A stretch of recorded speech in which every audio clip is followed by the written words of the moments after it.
Test one, test one.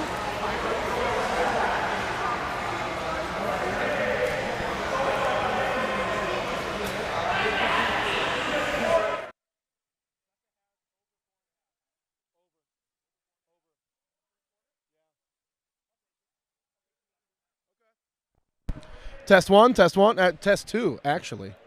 We're good? We're good, okay.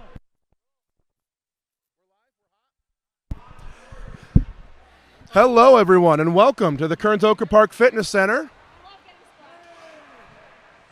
Thank you for tuning in to the first legitimate high school water polo tournament in the state of Utah. What that means is that the players in front of me represent a high school instead of a club. To my left, the team from Maple Mountain High School. To my right in the dark caps, the team from Bear River High School. There's the tip-off and the sprint, and Bear River controls it. They'll get the first opportunity of the day, and right away a shot from number 21, Tate Gage, misses over the net. Maple Mountain gets the ball. Looking for an outlet is number 1, Jeremy Driscoll. He finds it on the left side. Looking down pool, outletting it up the left side.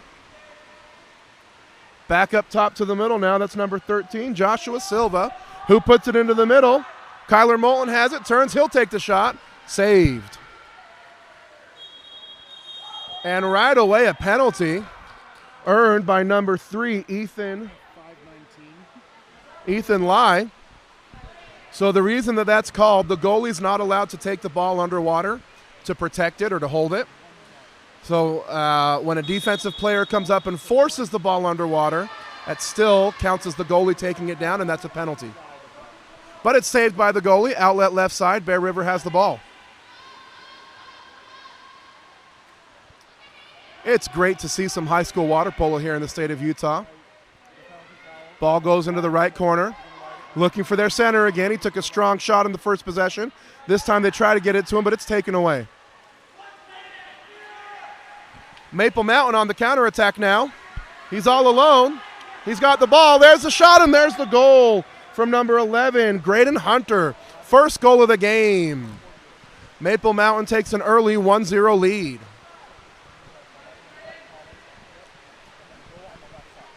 As I was saying before, up to this point, all water polo in Utah has been club water polo, which means that if your high school doesn't have a team, generally you're free to play for whoever you want, which follows more of a club format. This tournament is following Utah high school athletic eligibility rules, which means you have to play for your high school and your high school only. Maple Mountain with another early shot on the counterattack, saved by the goalie. Bear River on the attack. Early outlet in the middle of the pool, up to the left side, and it's taken away by Maple Mountain. Again, that was number 11, Graydon Hunter on the steal. He's got the only goal of the quarter so far, being effective early in this game on both sides of the pool. Maple Mountain with the ball in the left corner, looking for their center, trying to go across to Graydon again, but it's intercepted. Bear River now with the ball.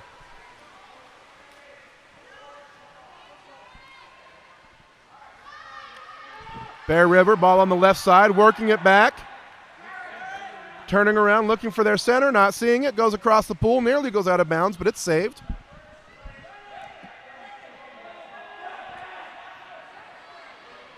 Down into the right corner. We're going to see that a lot. We see that a lot in water polo generally because most people are right-handed. Maple Mountain on the counterattack again. This time the shot misses wide right, Bear River ball. Most people are right-handed, and the first instinct when you get defensive pressure is to pass it to your right because it's an easier pass to make. So you'll see that pass made often, and it keeps getting passed to the right until it finds itself deep in the right corner. Really hard to play offense out of that corner. Into the center again. This time he'll fire the backhand, but it's saved. That shot coming from Riley Graham, saved by Jordan Fassett, and it's out of bounds. Bear River retains the ball.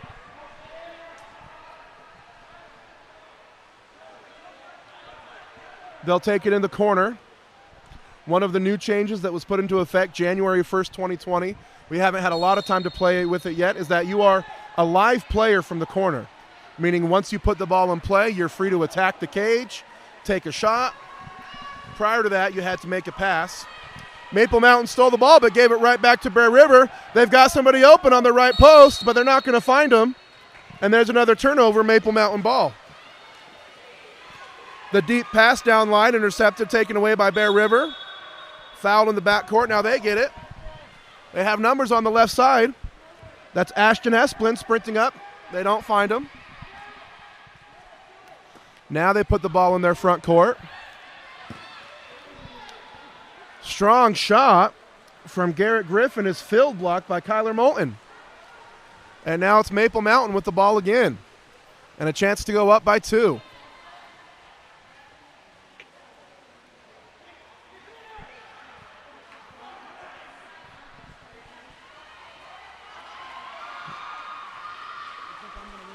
That's Graydon Hunter going for his second goal of the game. Doesn't get it.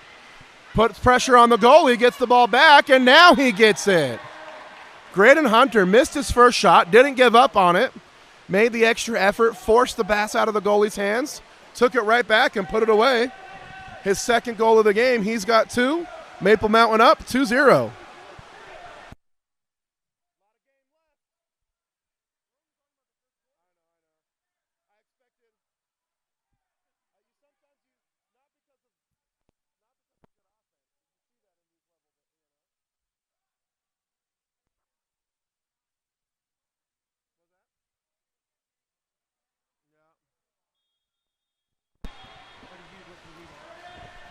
Bear River now with the ball. They find themselves down 2 late in the first quarter, but there's a lot of game left. They have it on the right side, and it's taken away by Maple Mountain. Maple Mountain has it on the left side, taken right away by Bear River. A lot of turnovers early in this game. Lots of early offense and quick turnovers, which means these swimmers have already swam a lot in the first quarter. That's going to take its toll later in the game. 15 seconds left in the shot clock. Bear River still with it. They try to advance it into the front court, but pass falls short. It's taken away. Maple Mountain has it.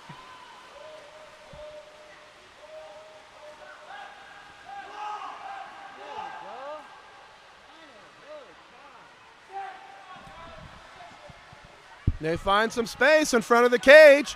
Picks up the ball and it falls out of his hand. That was number 6, Elijah Silva, who nearly put it away. Couldn't control the ball. Bear River has it. Deep in the right corner. He's fouled. It'll be his free pass. He's got to put it in play. There he goes.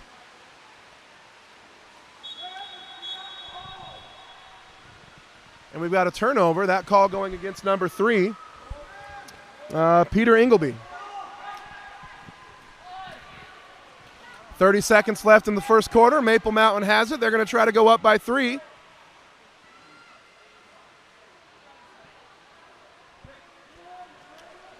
He's working for the shot. Passes it back up to the center. Kyler Moulton has it. Passes it out to Seth Kelly. 5 seconds left on the shot clock, and off the cross pass, number 6, Elijah Silva finds his first goal of the day. His team now up 3-0, 12 seconds in the first.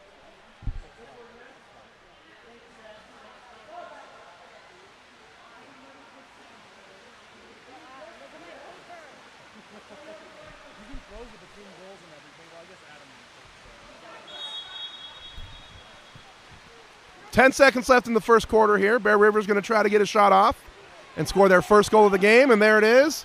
And it's easily saved. That shot from Peter Ingleby, easily pulled down by Jordan Fassett, and there's the buzzer in the first quarter. So at the end of 1, it's Maple Mountain up 3-0 behind 2 goals from Graydon Hunter and a goal from Elijah Silva. This live stream is brought to you by Game On Live Studios. We're happy to be able to bring the game to you in the safety and comfort of your own home and living room.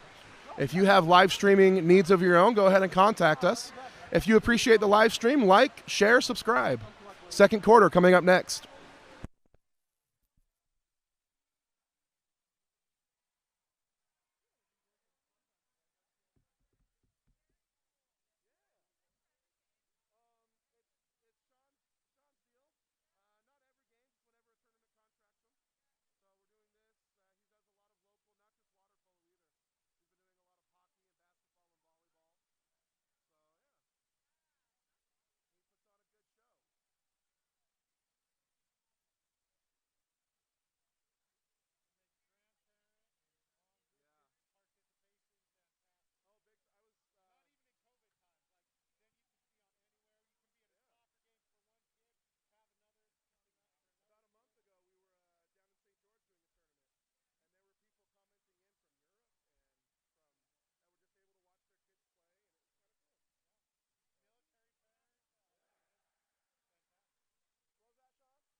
And we're back for the second quarter. Maple Mountain controls the swim off this time.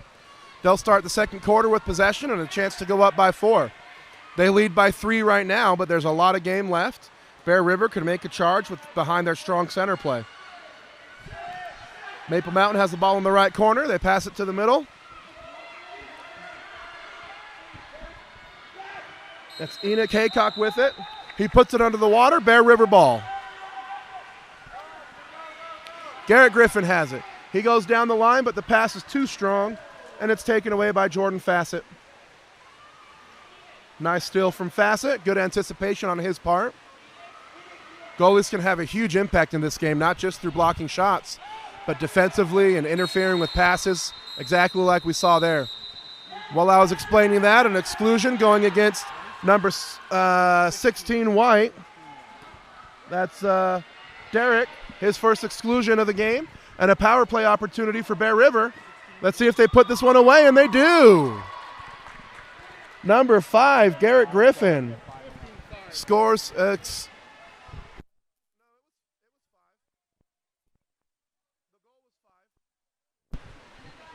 Garrett Griffin puts Bear River on the board. They trail now by 2.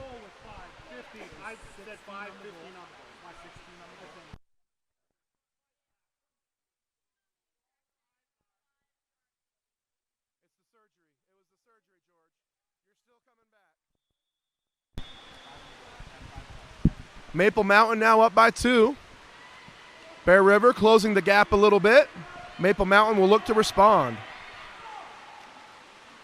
They find some space. They've got open players in front of the cage, but he passes it out to the left corner. He'll try to shoot it. Miss it over the top. Bear River ball.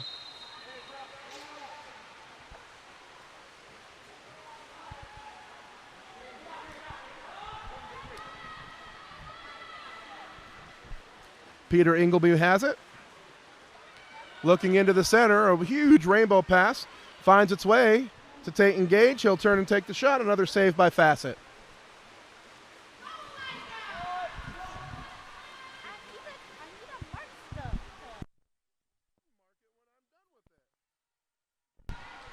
Maple Mountain with the ball in their own backcourt. They try to put it into the center. The pass goes over the top, and it's taken away. That's still by Chet Hansen. But his pass goes is not safe. Ball goes out of bounds and back to Maple Mountain. A little bit of a scrum there in the middle. Bounce back and forth. Bear River came out with it. Deep outlet pass to the left. Garrett Griffin, he's already got 1 today. He's going for 2. He spins it out. He's fouled. It'll be his free pass. He puts it in play. Takes the shot. It's blocked by Fassett. Excuse me, I've been looking at the wrong thing. Fassett's their coach. That'd be really impressive for their coach to make all those blocks. Been giving him credit all game long. It's Jeremy Driscoll in the cage for Maple Mountain. Go, Jeremy. A penalty called against number 3, Peter Ingleby, gives Maple Mountain a chance to score their 4th goal and go up by 3 again. And there it is. Timeout, Bear River. They want to talk about this a little bit. Stay tuned.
And we're back. Bear River, right out of the timeout, feeds it into their center.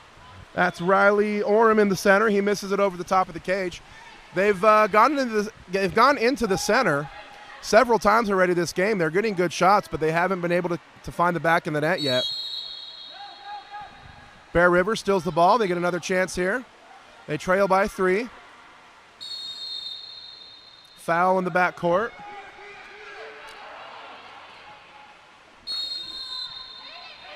Peter Ingleby has it. Now he tries to pass it to the right side, but it looks like the ball slipped out of his hands and fell short. Stolen. Now it's Maple Mountain on the attack. Graydon Hunter again. While he's looking for his third goal, he's fouled by number 3, Peter Ingleby. His second penalty already.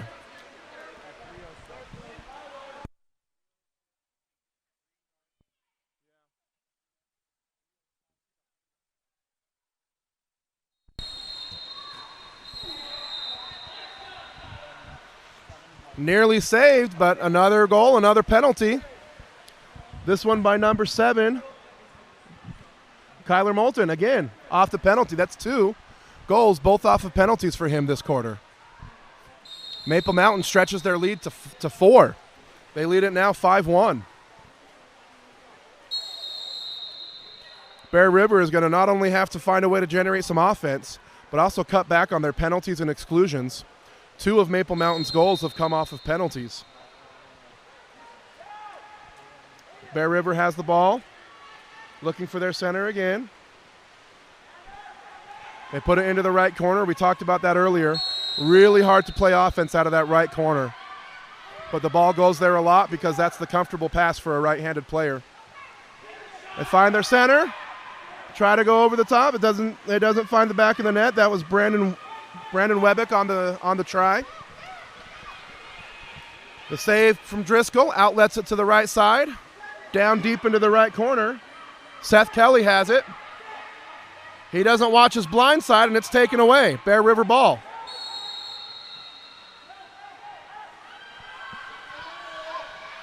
Bear River has the numbers. Riley Orem has the ball. He rises, he fires, he hits. Riley Orem on the counterattack. The lefty puts the shot away to the right corner. His first goal of the game, the second for Bear River. They bring the lead back to within 3. They trail now 2-5.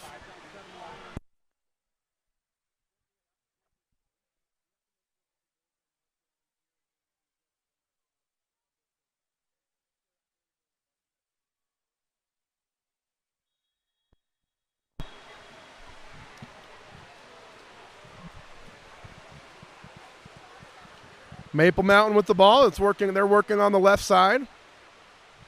Contrasting styles of play here. As the contra foul is called, ball goes back to Bear River. As I was saying, 2 contrasting styles here as Bear River has really been looking to put it into their centers all game long, where Maple Mountain is playing at a much faster pace, earning their goals through counterattacks and penalties. So far, Maple Mountain has the advantage. We'll see if they can keep up their pace of play, though, for 4 quarters. That's going to be key for them if they want to stay on top.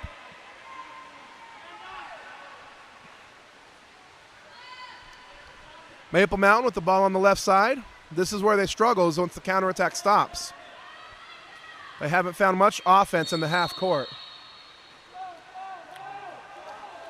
And just as I was saying that, another contra foul. Ball goes back to Bear River. The ball went in, but it won't count. The contra foul was called before the shot was taken, so that's no goal.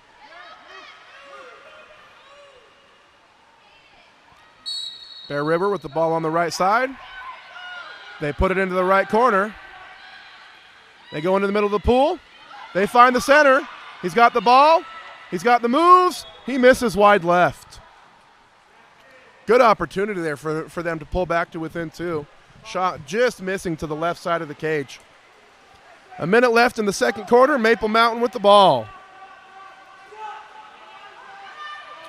And now they have it in the right corner. Very hard to play offense out of that right corner, because that's a hard pass for a right-handed player to make. To his right is nothing but out of bounds. So he has to pass it to his left, and it's hard for players to step out and reach to their left side while still avoiding the defense. So Bear River steals the ball there. They've got another chance. He's got some space, and he puts it away. Number 17, Hayden Swain. Hayden Swain Schmidt, his first goal of the game. Bear River has now got 3. They've scored 2 goals in a row. They've pulled themselves back to within 2. Bear River trails 3-5, 31 seconds left in the first half.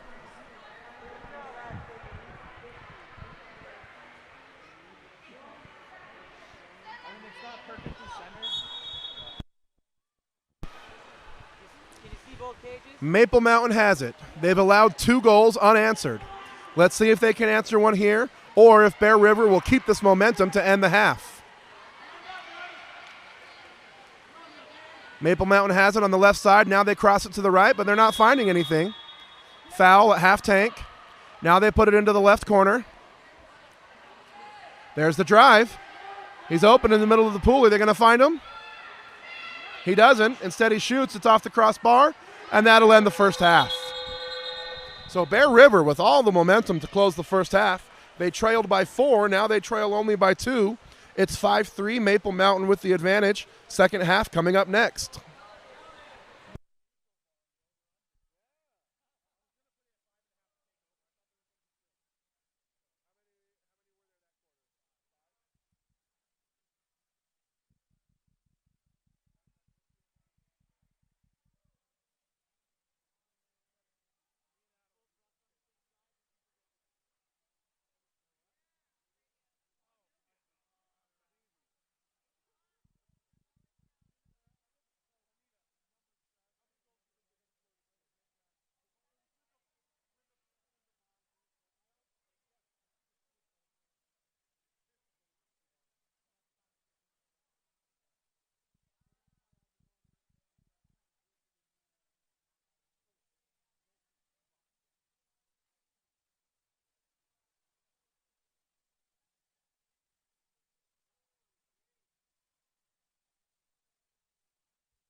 And we're back for the third quarter of play between Maple Mountain High School and Bear River High School. This is the first official and legitimate pure high school tournament, meaning that these are not clubs.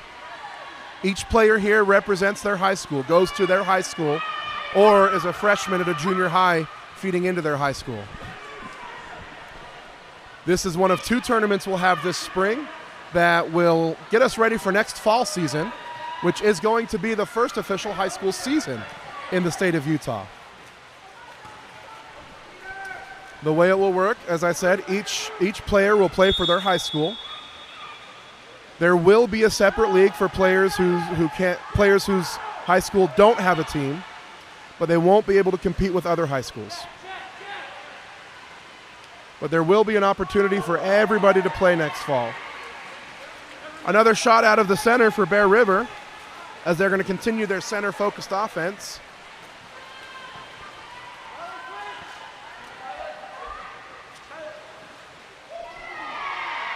Shot nearly goes in. It looked like it might have from Kyler Moulton, but the referee was right on the goal line, and she said no, so that won't count. And now it's Bear River all of a sudden with some life on the counterattack. Saved out of bounds by Jeremy Driscoll. Bear River will get the ball back. That was one of their only counterattack efforts this game.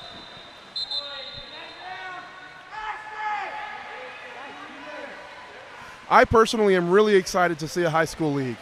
Already, just with this first tournament, we have several high schools that previously have never been represented by water polo, Maple Mountain being one of them. Mountain Ridge is another one. Pine Ridge is another one that's playing later in the tournament.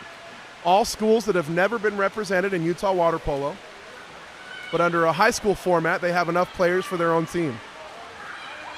The goal, of course, is to become a high school sanctioned sport.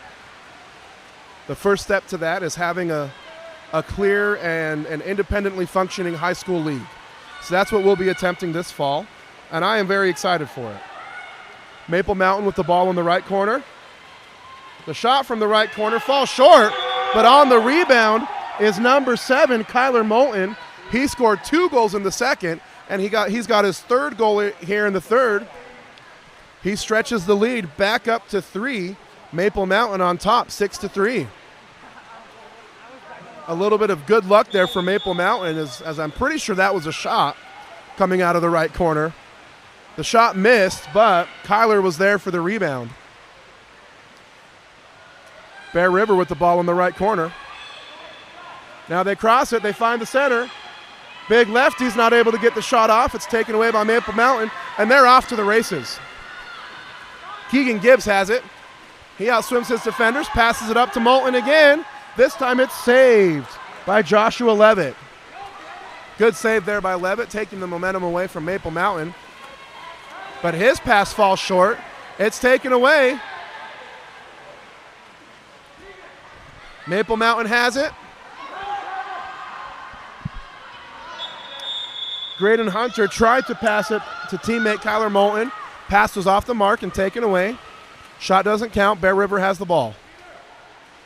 They trail by 3. They've been as close as 2. But there's still a quarter and a half left to play. If they can get the ball into the centers and the centers can start finding the back of the net, they might get the goals that they need. But that pass isn't going to do it. That pass was short and taken away by Maple Mountain.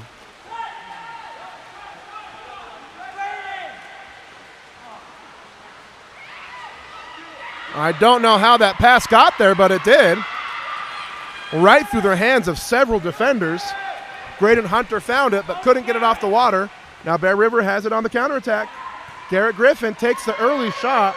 Field blocked by Elijah Silva. That falls short. Driscoll has it. Driscoll with the outlet deep to the right side. Ethan with it. He advances. He goes to the center of the cage. Tries to get the shot off. Well defended by Garrett Griffin, who just tips it right out of his hands. Takes it back. Bear River ball.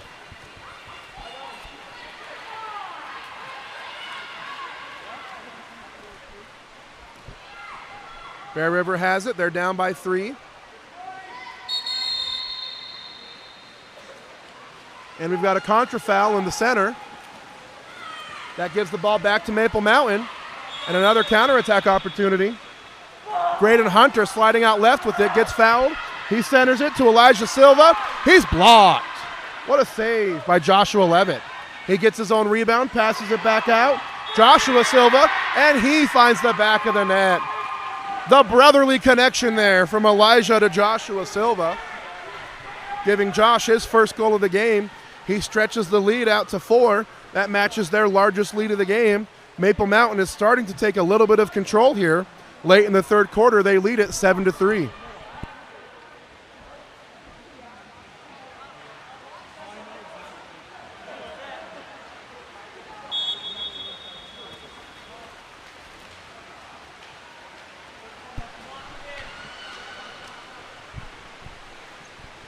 Bear River with the ball on the right side. Now they trail by 4.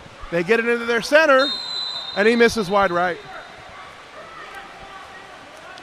They've been able to get it into the center all game long. Both players working hard. That's Tayton Gage and Riley Orem have both been trading off time in center, working hard, earning position, getting lots of opportunities, but not finding the back of the net often enough. That's why their team is down by 4. Good defensive stand there from Bear River. Minute 20 left in the third. Bear River has the ball. They put it into the center again. This time he'll get to it and throw the backhand, skip it off the water, and miss it wide left. Another center opportunity and another miss. But it's hard to say stop because those are good shots they're getting. Very high percentage shots. If you can get it into the center, you want to try to get it into the center. The odds are just not in their favor today. Another good defensive stand, but they nearly throw it away. The ref awards possession back to Bear River after a scramble for the ball. They give it to the center again. Another opportunity. This time he finds the back of the net. Tayton Gage with his first goal of the game. Big, strong shot, scores it out of center, brings his team back to within 3. The difference between that shot and the several that have missed were the positioning. That time he received the ball on the 2-meter line, so he was able to rise and fire and shoot from only 2 meters away. Previously, they've been shooting a lot from 4 meters, 5 meters or beyond. Every meter you post up away from the cage is going to lessen the percentage that shot goes in. So that time, Tayton being able to push himself back to 2 meters is why that shot went in. Maple Mountain now has the ball in the front court. They've been stopped several times in a row here from Bear River. This time they get it into the center, and it's taken away again by Bear River. Another good defensive stand. Let's see if they can capitalize on this one and go into the fourth, only down 2. They find the center again. This time he earns the exclusion. Defender tries to go over the top. He can't get caught doing that. He does. He's kicked out. They go right back to Tayton. He fires it over the top of the cage. That's too bad. He had more time than that. He got the ball and took the shot right away. He had more space and time to attack and maybe work for a little bit of a better shot there. Instead, he missed over the top. And we end the third quarter. Maple Mountain still on top with a score of 7-4. Stay tuned. Fourth and final quarter coming up next.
And we're back for the fourth and final quarter of play between Maple Mountain High School and Bear River High School. Maple Mountain in control by 3 goals. They lead it 7-4. Their offense coming behind their strong swimming and their pace of play. As evidenced right there, as they win the swim off and immediately attack the cage, and Bear River just can't keep up, and they score within 10 seconds, and they stretch their lead back to 4. That matches their largest lead of the game. That goal scored by number 15, Derek Bodley. They get it into the center again. That's been the story all game long. Good center entry opportunities, good shots out of center, just unable to find the back of the net often enough. That was a perfect example right there. Good position, good move, just not taking enough time on the shot. It'd be worth it to take a half second to breathe, get on your legs, and look at what's open before they take that shot. But instead, it comes back the other way, and now it's all Maple Mountain as Elijah Silva puts it in the back of the net and stretches the lead to 5, their largest of the game.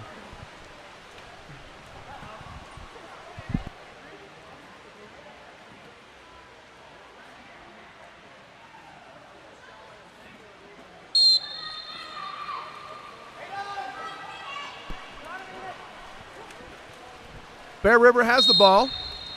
They trail now by 5. They're going to need a lot of offense, and they're going to need it quick if they want to get back in this game. I'm not sure if their pace of play is enough to score 5 goals in a quarter, though. We'll see. Maple Mountain takes it away, but it's taken right back by Bear River. They put it into the center. He'll try again, and this time he finds the back of the net. Tayton Gage, for his second goal of the game, brings his team back within 4.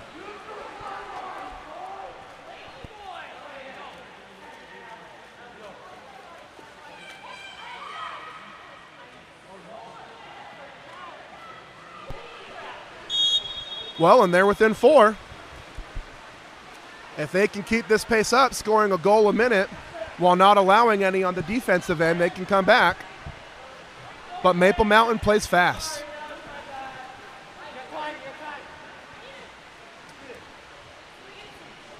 Advancing up the right side, nobody in front of him. He'll take the shot and sneak it past the goalie's hand. Goalie hit it, but it went in anyways. His first goal of the game for number 12,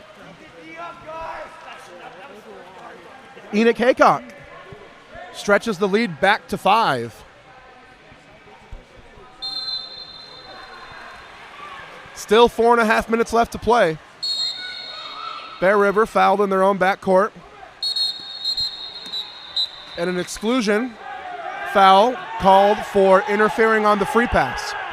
After a foul, an offensive player gets a reasonable amount of time to make a pass. The defense has to back up and allow that pass to be taken. If they're too close, or if they lean forward to block the pass, that is an exclusion foul. So that's what happened there. Bear River with the early shot. It's saved by the goalie, and Maple Mountain comes back the other way.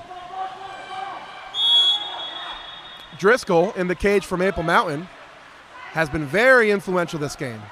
A lot of big saves, a lot of great passes to feed that counterattack. Counterattacks are great. Doesn't mean anything if you can't get the ball there. So his passes have been great all game long. Goalies don't often get enough credit. Maple Mountain has the ball in the left corner. It's in play. Now they pass it up to the top. Bear River playing tough defense. They know they need the ball back. Now they get it.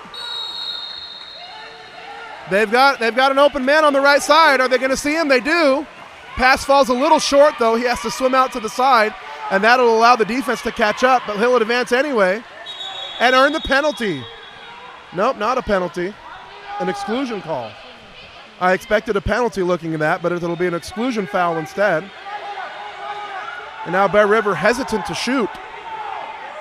Is it because Driscoll saved so many of their shots? Maybe. I don't know. But they need a lot of shots here. They've got to shoot faster than this. Now they pass it. Another exclusion foul. Bear River will maintain their advantage. And now a penalty.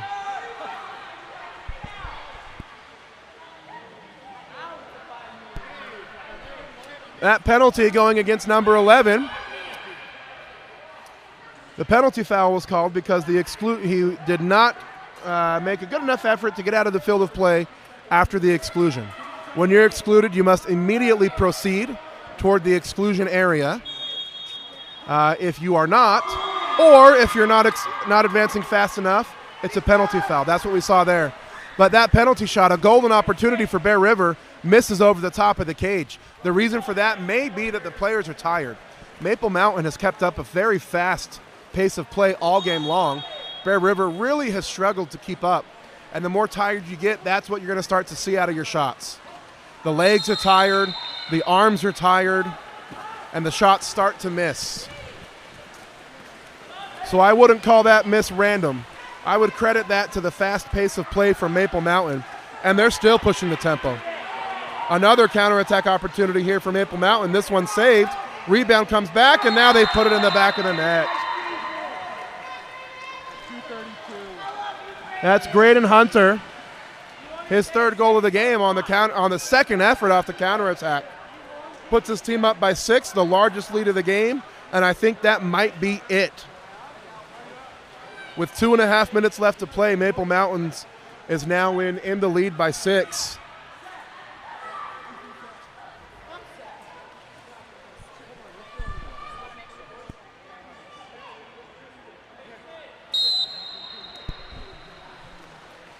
Two and a half minutes left to play, a 6-goal difference here. Both teams are going to continue to play hard, but I think Maple Mountain's going to come away with this one. Both centers in the pool now for Bear River. They're going to use that to look for opportunities to get mismatches and try to find some action out of center, but it doesn't work that time. And Maple Mountain continues to attack.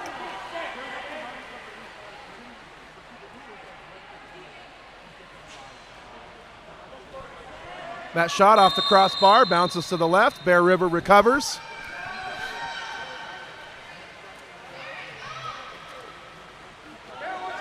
Outlet on the left side at mid-tank.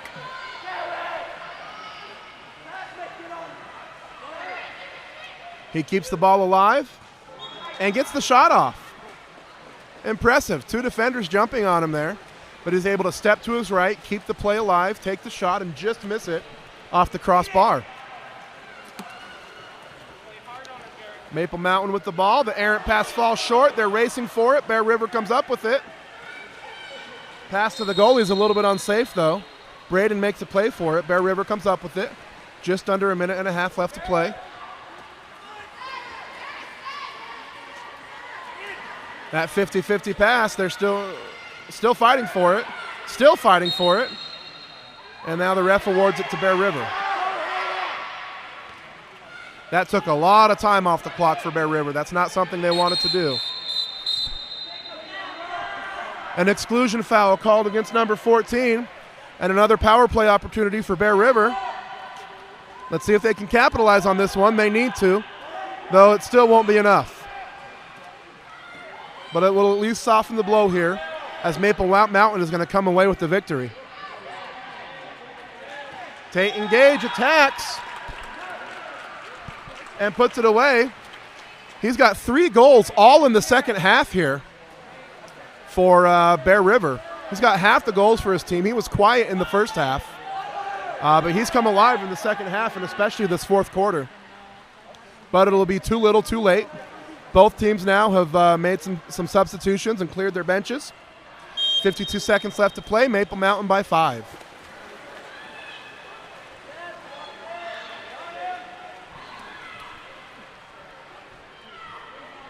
Maple Mountain with the ball on the right side.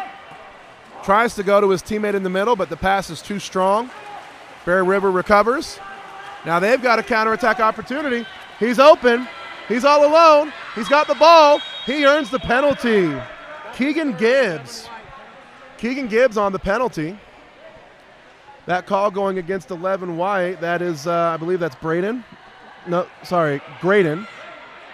Graydon Hunter. That'll be his 3rd foul of the game. That means he's done.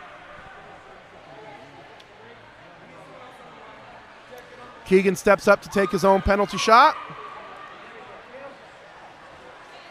Waiting for Maple Mountain to make the substitution. After 3 major fouls, you're done for the game. Exclusions and penalties count as major fouls. This penalty shot goes in. Keegan did all the work and he ate all the cake as he scored the penalty. His first goal of the game. His team now has 7 and they trail by 4.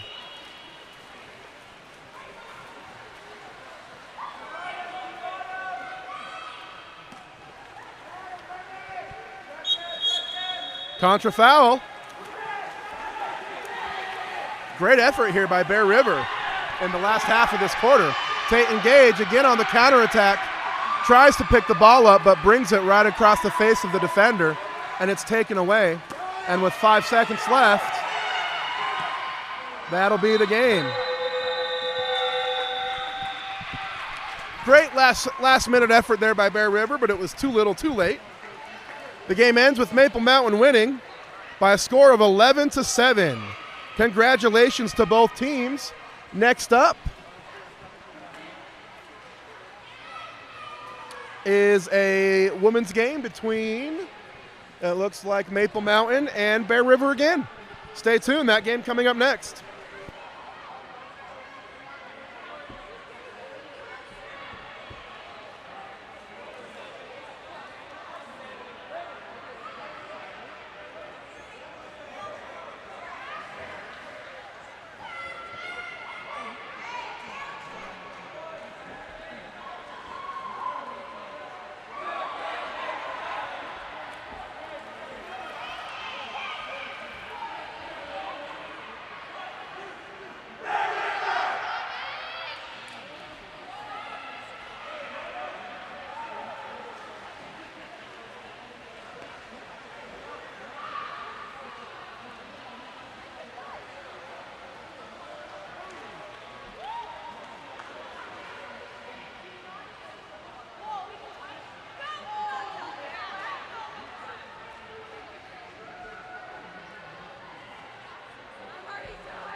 hello and welcome.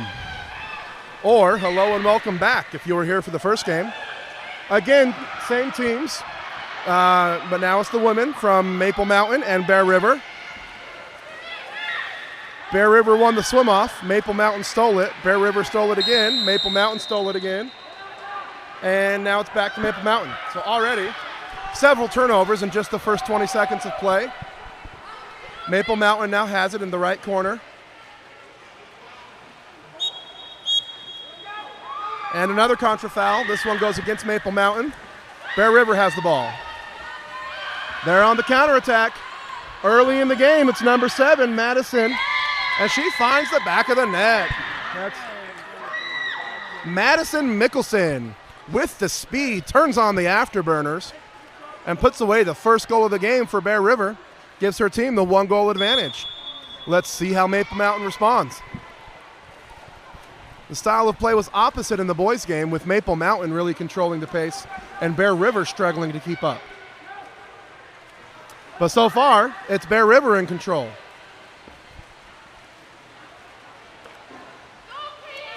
And they're on the counterattack again. This time they put it into the center, and they find their second goal. This time it's Catherine Crook. In less than a minute of play, Bear River netting 2 goals already.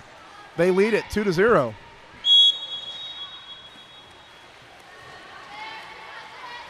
Maple Mountain now trailing by 2.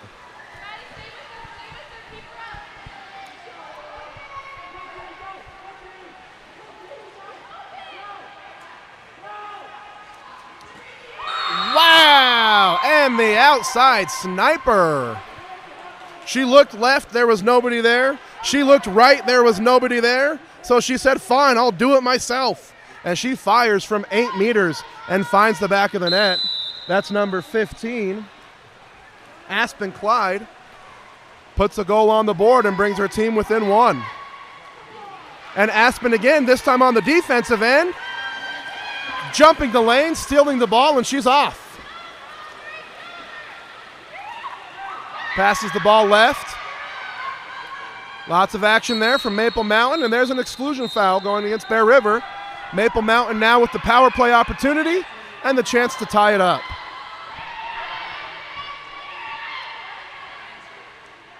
Not seeing a pass she likes. Don't know why.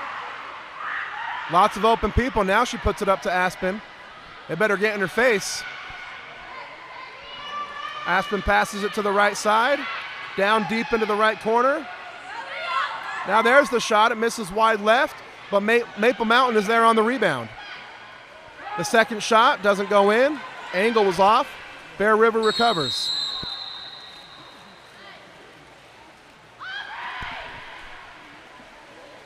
The pass falls short. No, never. No, it doesn't. It does. The pass from Bear River falls short. Maple Mountain recovers, and they're coming back the other way. Oh, getting fancy with it. Maple Mountain with the tip shot.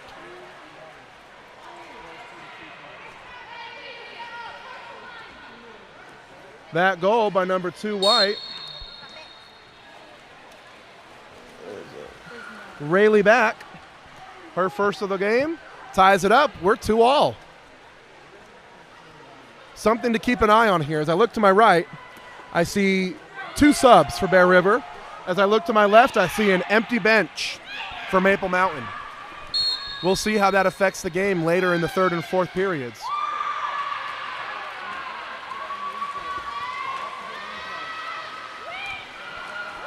Nice save there from the Maple Mountain goalie, but her pass goes a little bit long and it falls back into the hands of Bear River. And now it's Bear River on the counterattack attempt up the left side. Another save. Who's in the cage here for Maple Mountain? That's Natalia Ballard. 2 great saves in a row by Ballard, giving her team the chance on offense. That's taken away by Bear River. They're off again. Good defense, forces her to spin back.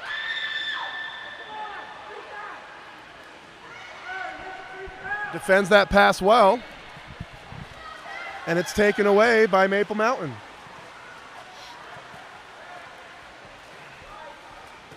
Outlet pass to the right side. Down line, deep into the right corner, taken away again by Bear River. Good defensive effort. Ball's up the line. They're going to challenge Ballard again. And she's up to the task again, but it didn't matter because there was a contra foul called first. But even without the foul, Ballard would have saved that one.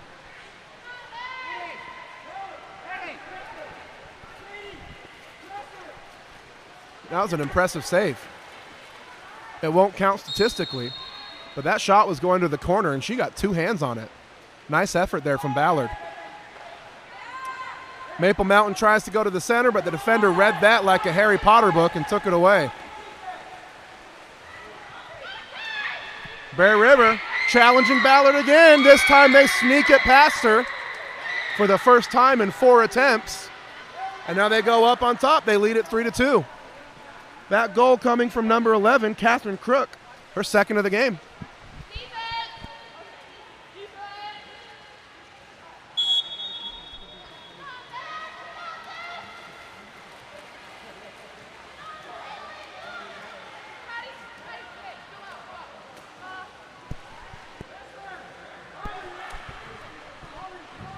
Shot attempt from Maple Mountain, falls short. Maple Mountain charges the goalie, but the goalie's able to get it out safely. And now Bear River on another counterattack. They'll rise and fire from about 7 meters and score again. This one, number 9, Aubrey Rowley. Her first of the game. Stretches the lead back out to 2. They were ahead by 2 early. Bear River brought it back and tied it up. I'm sorry, Maple Mountain brought it back and tied it up. And now Bear River is back on top again. Lots of offense from both teams early in the first quarter.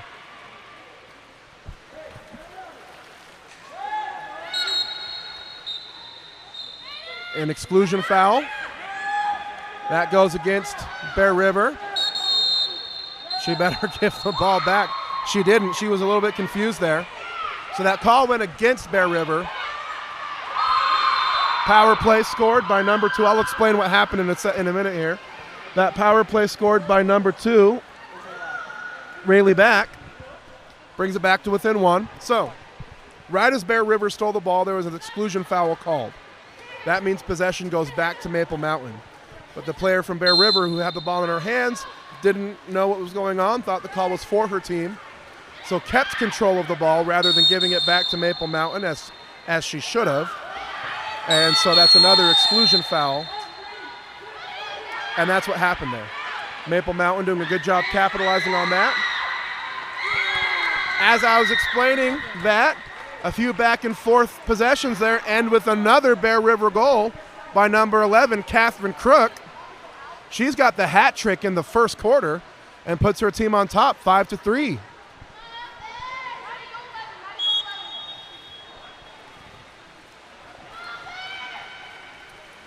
.30 seconds left. Maple Mountain trails by 2. This time they've got the ball on the right side. Not the best angle for the shot, and that one's easily saved by Bear River. And now with 20 seconds left, they'll get another chance to score and go up by 3. Catherine Crook with it again. Great save by Ballard. Leaping to her left and getting her hand on that one.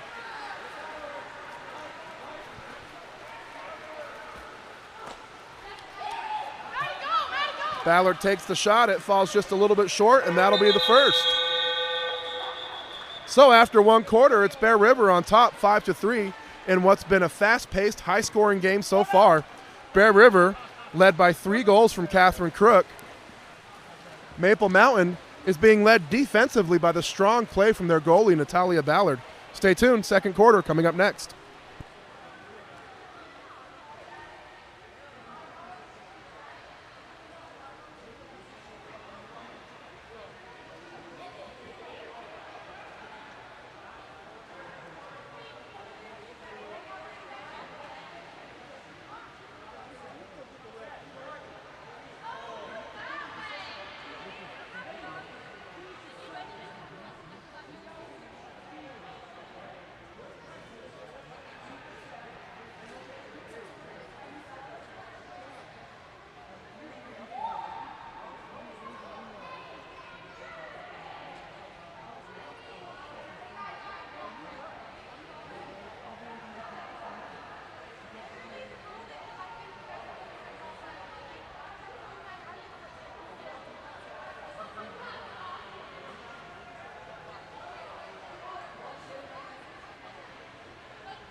during this quarter break, I'd like to talk about this high school league and what we're trying to accomplish here. It's important for the growth of the sport in the state of Utah to have a clearly defined, independently functioning high school league. Already in just this first tournament of high school play, there have been several previously unrepresented teams who have recruited more athletes and been able to fill the team, Maple Mountain being one of them. So already we're starting to see return on investment and dividends pay off from this high school format. What these 2 weekend tournaments are leading up to is the first official high school season in the fall. Personally, I'm very excited to see what happens out of that high school play. What I'm very excited about is that nobody will be left out. For those who don't have a high school team, there will still be a club division within that high school league.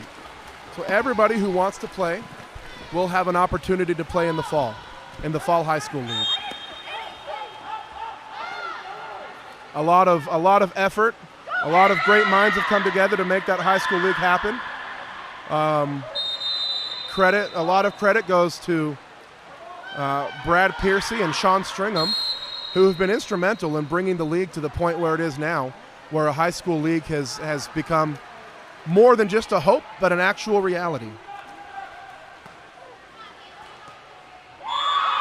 And there's the first goal of the second quarter, coming from Maple Mountain, out of the center from number 2. That's Riley Beck. Her second goal of the game brings her team back to within 1. They trail now 4-5.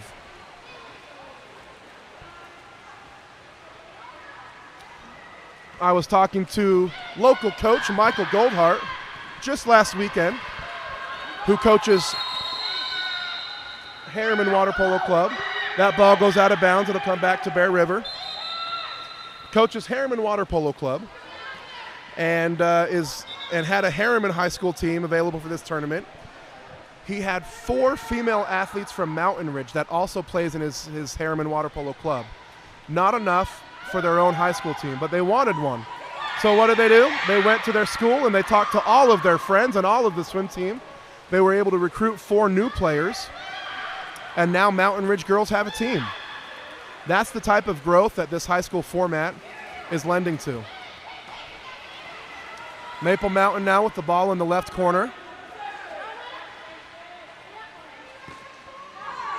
And she'll turn and fire from the left corner. Hard spot to make a shot from, and it's saved by the goalie. Now Bear River has it on the left side.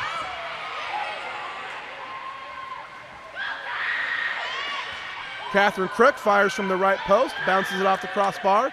Bear River gets the rebound and misses it over the top of the cage.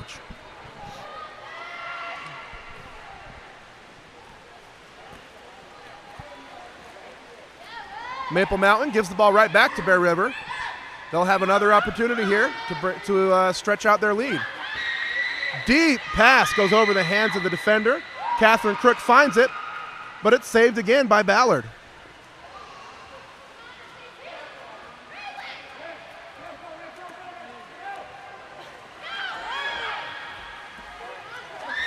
Bear River steals it again.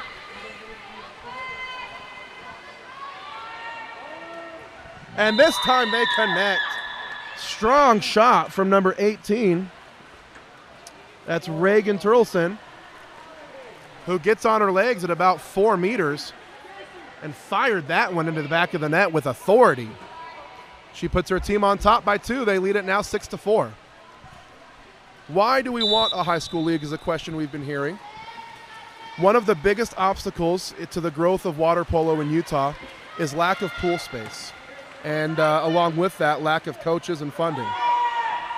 If we were to become high school sanctioned and have the power and backing and resources of the Utah High School Athletics Association, it would open so many doors for us that previously have been closed. So UHSAA resources is something that our sport needs if we want to grow to the level that we're capable of. Number 7 on the counterattack, Madison Mickelson, continues to stretch the lead for Bear River. It's been all Bear River this quarter. The backing and resources of the Utah High School Athletics Association is something our sport desperately needs, and the first step to getting that high school sanctioning is to create an independently and fully functioning high school league. That's what we're accomplishing in the fall. Already, it's supported the growth of several new high school teams. Maple Mountain puts the ball into the center. Saved by the goalie out of bounds. Maple Mountain will get the ball back.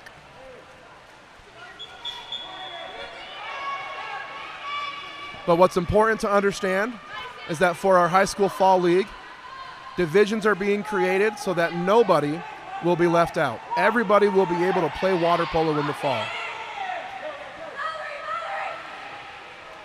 Granted, it might not be for the team that they're familiar with, but keep in mind and keep the perspective that the high school league is only 8 weeks out of the year. The rest of the 10 months, any athlete is free to play for whatever club they want. Another counterattack goal by number 7. That's 2 in a row for her. She stretches the lead out to 4, the largest of the game for Bear River. This is what I talked about early in the first. With no subs available for Maple Mountain, they are going to fatigue quickly, and they're going to struggle to keep up with the pace set by Bear River, and that's exactly what's been happening here in the middle of this second quarter. Bear River leads it now by 4. Same thing happening again. A blocked shot by Bear River leading to a counterattack on the left side. If they make it, this will be 3 in a row for Bear River.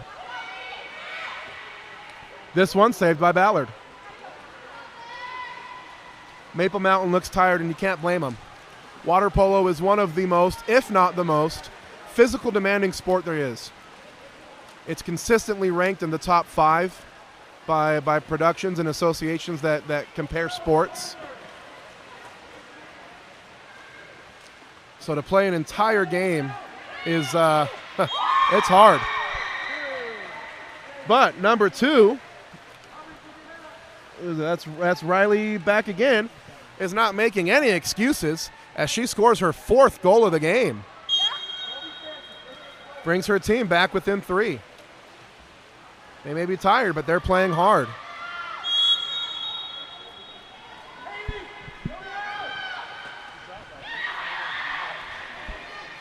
Bear River with the ball, earning the exclusion foul. Maple Mountain's going to have to be careful with those exclusions. If they get a player with more than 3 fouls in the game, she'll be done for the game, and Maple Mountain will have no subs to replace her. So they're going to have to be careful on defense there.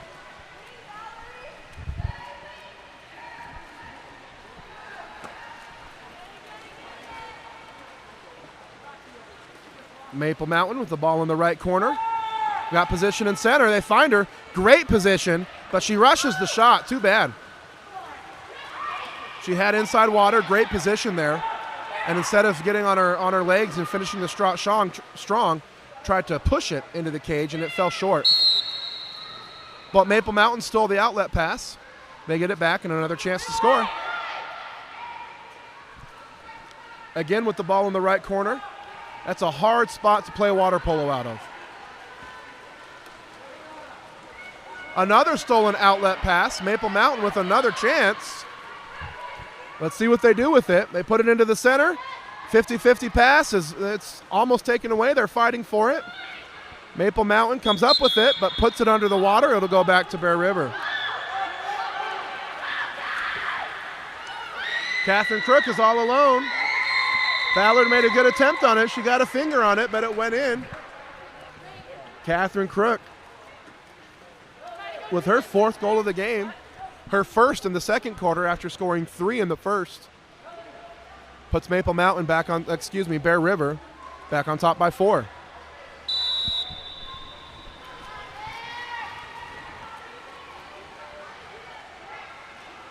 Maple Mountain now looking to respond. They move it to the left side of the pool. If they look into center, they've got a player, but instead they take the early shot out of the corner. Probably not the best shot to take there, especially with your center having great position there. And that shot will lead to another Bear River counterattack. But before the shot can be taken, a contra foul goes against Catherine Crook. Maple Mountain gets the ball back. And they put it to the left corner again. Let's see what she'll do with it this time. Last time she turned to take the shot. She won't be able to do it this time because she's fouled. So she'll put it into center. And there's the shot again. Riley back. Her 5th goal of the game, puts it in just in the nick of time with 1 second left on the clock. Her 5th goal of the game. What a game for her. 5 goals in the first half of play, and she's keeping her team in this. 1 second left. Will not be enough time for them to get the shot off, and we'll end the first half with Bear River on top, 9-6. Stay tuned.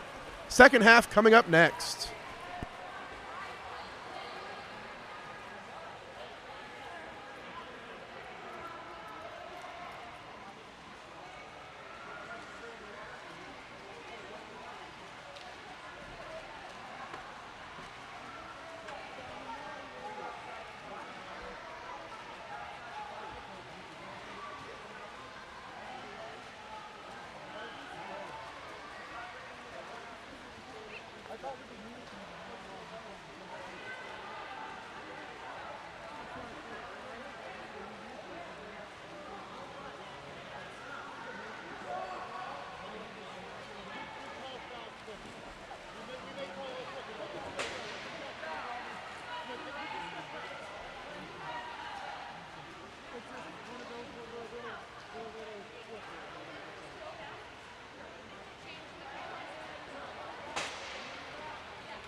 And we're back for the second half of play between the woman from Maple Mountain and the woman from Bear River.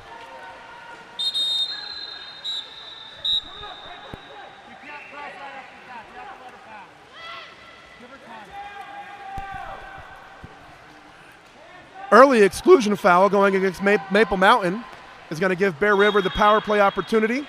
That shot taken from about 7 meters, but it's saved out of bounds by Natalia Ballard. She's had quite a game, getting out big on a lot of saves, but it is her team that trails 6-9.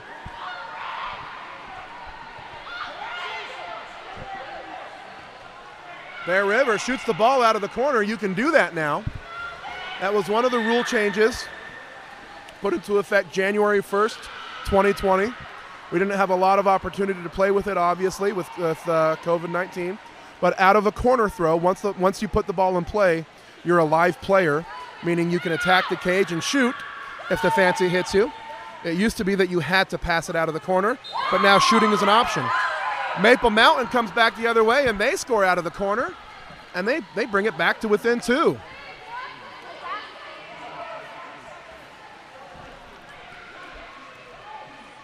that halftime break was well timed and a good rest for Maple Mountain as they needed the break. And Valerie Heron comes out of it hard and scores her first goal of the game, brings her team back to within 2. A lot of life, a lot more energy for Maple Mountain in this third quarter. They have a chance now to come back to within 1, but that shot falls short. Bear River has just done a great job capitalizing on every missed shot by Maple Mountain. Every time Maple Mountain misses, Bear River makes them pay with a counterattack attempt, but that one stopped again by Ballard. As she's having quite a game.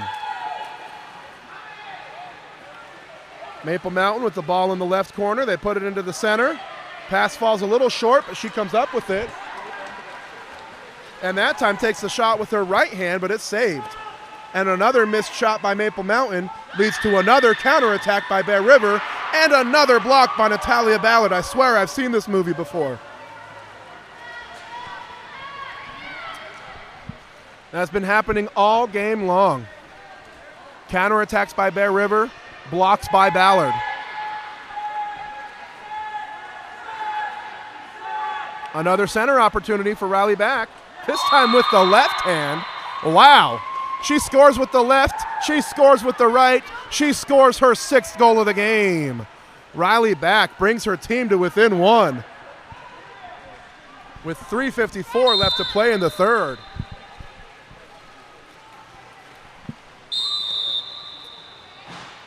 Foul in the backcourt. Bear River now has seen their what was a 4-goal lead has been diminished to 1 as Maple Mountain has taken control and is playing with all the energy and all the momentum here in the third quarter.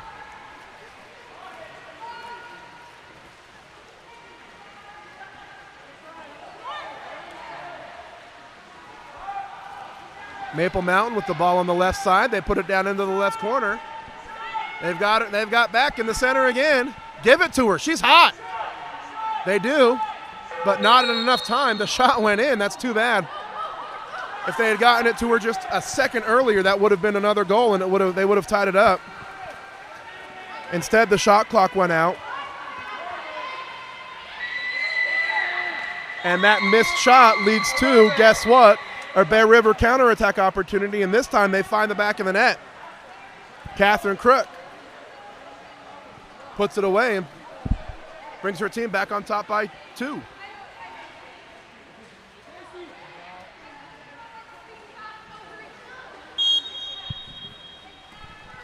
Here comes Maple Mountain. What was starting to look like a game getting out of control is now a tight contest here with the increase in energy here by Maple Mountain and the dynamic center play. In fact, look here. They've committed 2 defensive players now to the center. What that's going to do is leave players open in the perimeter. But that missed shot by Maple Mountain has led to a Bear River counterattack. This time defense does a good job catching up, forcing the offensive player to spin outside and put that shot over the top of the cage.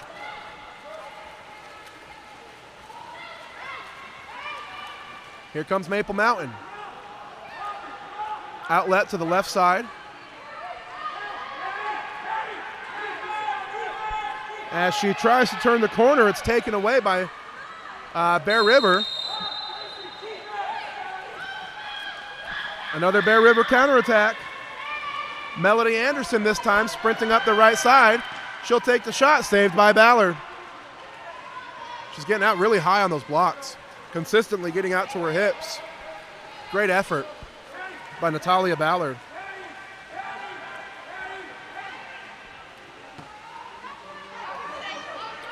Ball in the right corner. That's not the shot that Maple Mountain wants, as that one is easily saved by Ileana Anderson. That's the goalie in the cage for Bear River.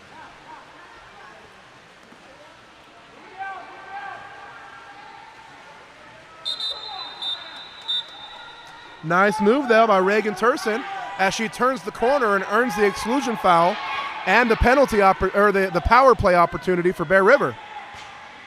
And the early shot comes off the crossbar, recovered by Maple Mountain.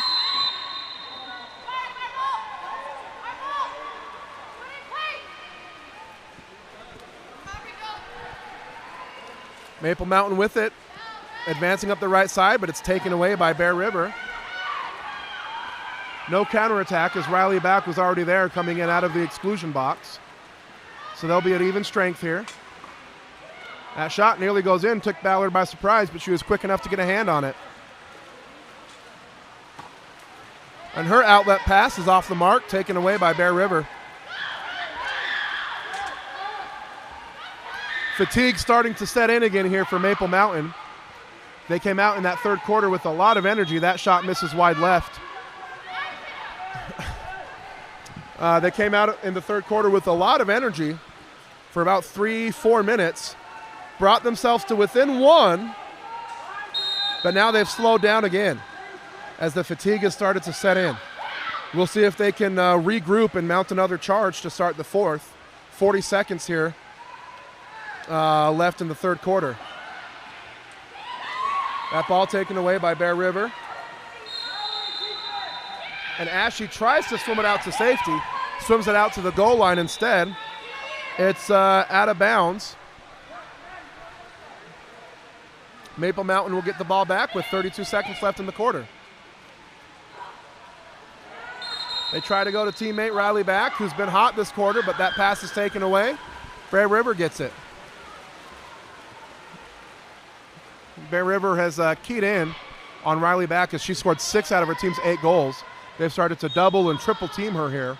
Smart defensive move, good adjustment by Bear River, as they're going to try to force somebody else, anybody else, to score goals. And that'll end the third. Good quarter, great quarter from Maple Mountain as they bring themselves back to within 2. They'll go into the fourth and final quarter trailing by 2. Stay tuned, don't go anywhere.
And we're back for the fourth and final quarter of play.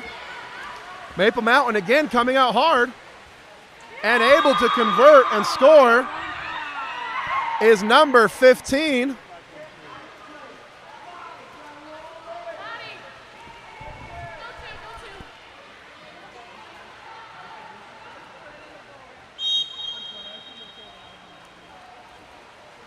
Aspen Clyde on the goal there. Puts it away and brings her team back to within one. This is exactly what we saw in the third quarter, but Bear River answers behind the arm of Reagan Turlson, who scores her second goal of the game. Her first was that authority shot from 4 meters. She puts away her second to answer Maple Mountain. But this is exactly what we saw in the third quarter. Maple Mountain coming out with a lot of energy, but fading about 3.5 minutes in because water polo is a hard sport. Maple Mountain again, here they come. Back to within one. 2 quick goals here from Maple Mountain. Number 11. That's Valerie Herron. Maple Mountain has pulled to within one. They were tied at 2-2. They haven't been tied since, and they've never led. Nice save by Natalia Ballard. She's doing everything she can to give her team a chance. If they score here, it'll be the first time they've been tied since 2-2 in the first quarter.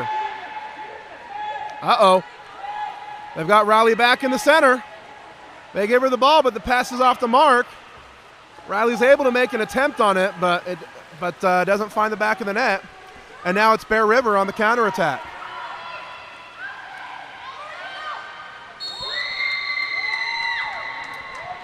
And number 5, Melody Anderson, scores for her first goal of the game, sneaks that one by Ballard. That's a big goal for Bear River. Puts their team back up by 2. And that was a momentum killer. You could feel it go out of the pool. We'll see if Maple Mountain can get it back here. Still 4.5 minutes left to play. Oh, Riley back with the backhand attempt, but misses. They're really keying on her defensively now. Somebody else from Maple Mountain is going to have to step up and take some shots.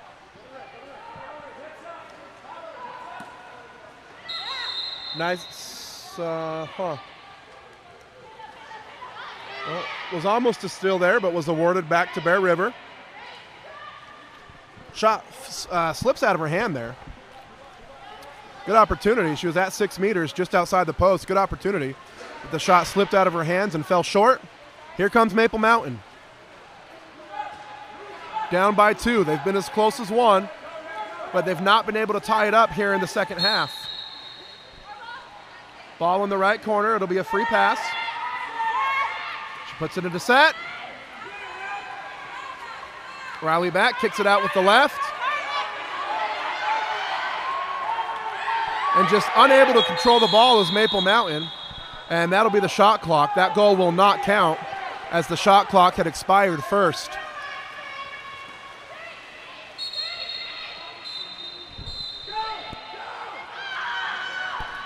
Another exclusion foul called against Maple Mountain, and an early shot by Bear River misses and gives the ball right back to Maple Mountain. Those 20-second exclusions are about the only time that Maple Mountain has been able to rest. Riley back misses a shot, but it's off the crossbar. Maple Mountain recovers, and number 11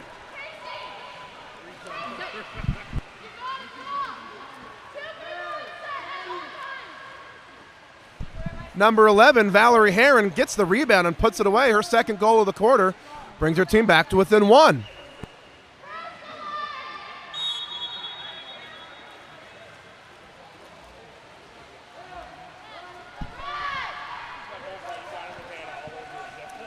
Bear River with the ball in the left corner. Strong shot, but a stronger block. Natalia Ballard having a game here. Keeping it close for Maple Mountain. Maple Mountain looking for their center. They find her. This time she'll go with the left. Can't control the ball. She'll have to kick it out. She does. 8 seconds left. There's the shot from the left corner, misses wide left. That one would have tied up the game. Instead, it's Bear River on the counterattack with a chance to extend their lead back to 2. It's Reagan Turleson again. This time she fires and hits. A huge swing there. As Maple Mountain, had they scored that goal, would have been tied. Instead, they find themselves down by 2 with 2:26 left to play. Timeout, Maple Mountain.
Here comes Maple Mountain out of the timeout. Let's see what they've drawn up. There it is. That's exactly the kind of early offense that Maple Mountain needed. Valerie Heron again. Her 3rd goal of the quarter, as she has all of a sudden found her shot and found her confidence, and for the 3rd time this quarter has brought her team within 1. What Maple Mountain needs now is a strong defensive stand and an offensive conversion. That'll do it. Natalia Ballard once again is up to the task and pulls that one down. So they've got the stop. Now they need the goal. If they can tie it up here, that changes the entire game. Instead of trailing, it'll be tied. But Bear River is not going to let, wow, they're not going to let Rayleigh back to it. So instead, Aspen Clyde walks it in to about 8 meters. Walks it into 8 meters and fires and hits the back of the net. What a shot from Aspen Clyde.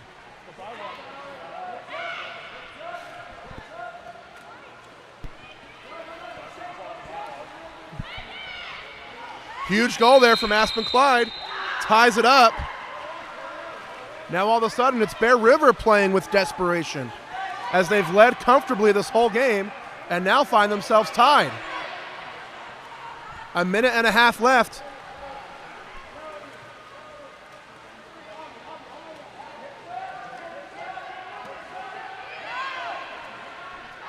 Maple Mountain steals the ball. 1:16 to play. Here they go. They have a chance to take their first lead of the game.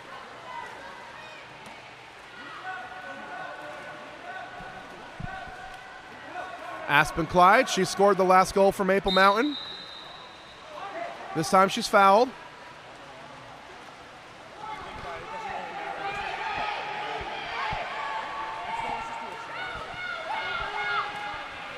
We find Riley back, who kicks it back out to Aspen. She fires, this time misses over the top of the cage. Big miss there for Maple Mountain. Oh, here comes Bear River. She's all alone. And she misses over the top of the cage. Timeout called by Maple Mountain. It's going to have to be a 30-second timeout. Just enough time for them to go set up and get a good offensive opportunity here. Let's talk about that missed shot.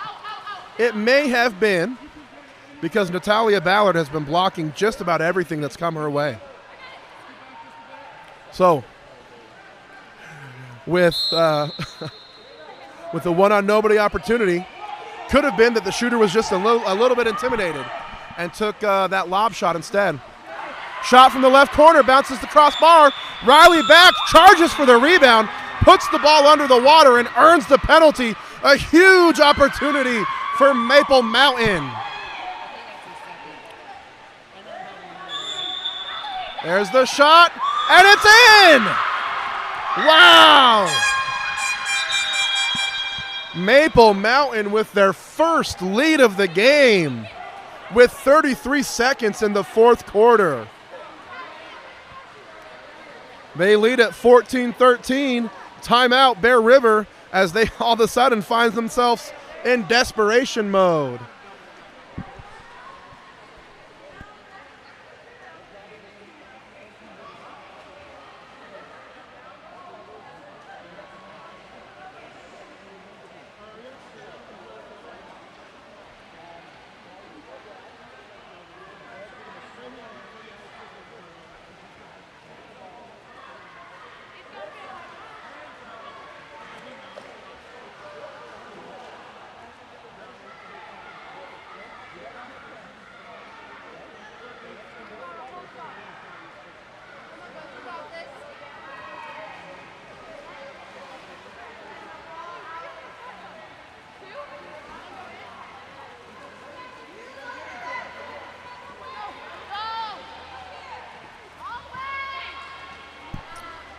And we're back. What a comeback from Maple Mountain.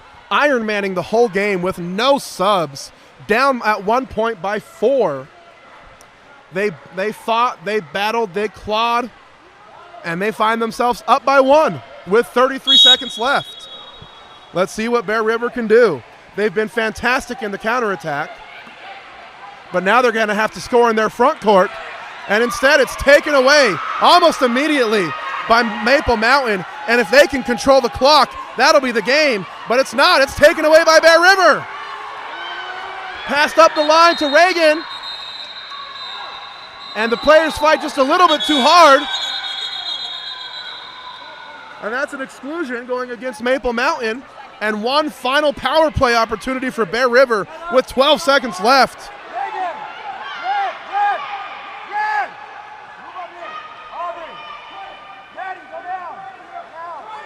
Timeout, Bear River.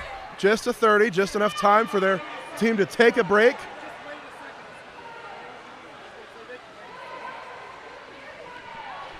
Huge possession here from Bear River. If they tie it up, we'll go into overtime.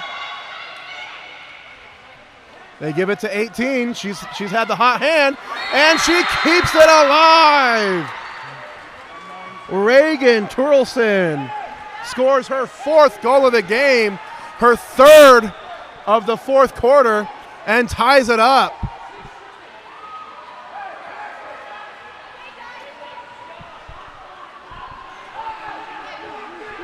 Nine seconds left.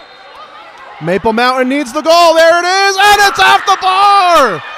It was as close as it could have been without going in. So the game ends in a tie, and we'll go to a shootout. Each team will select 5 players. Each team will select 5 players to alternate shooting penalty shots.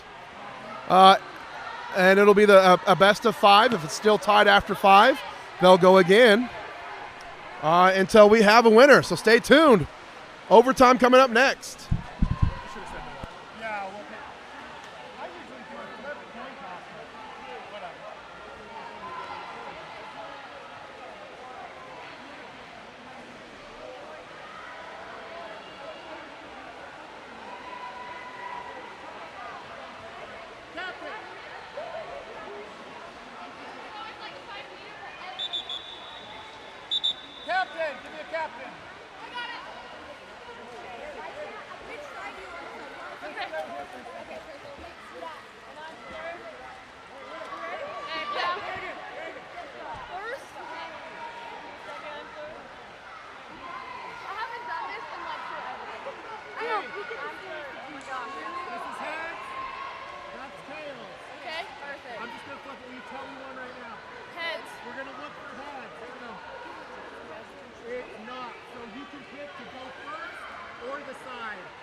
want to go second? Yeah. Where end do you want to go? Danny, what end?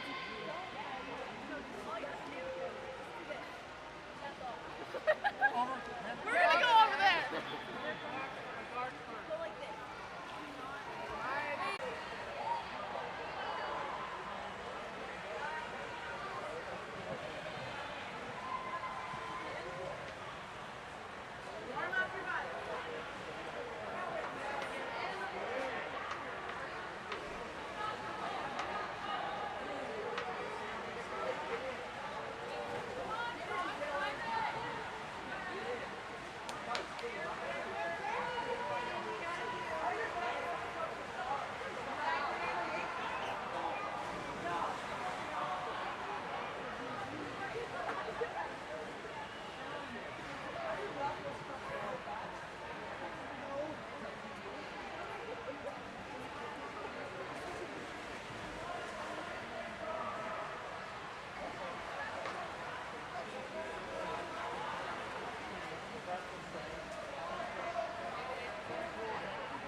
Who's playing Springville?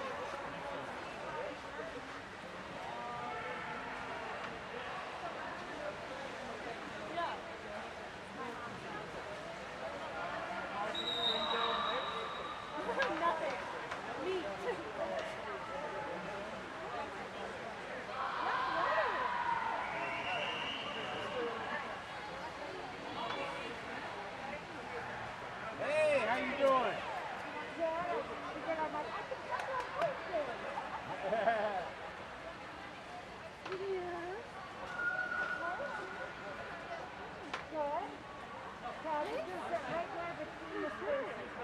Pull up the seat.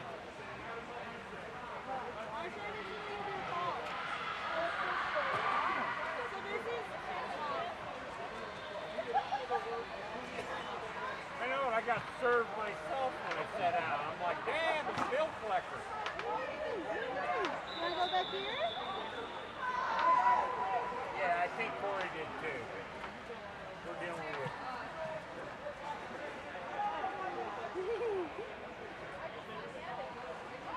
When they repo my truck, I'll get worried about it.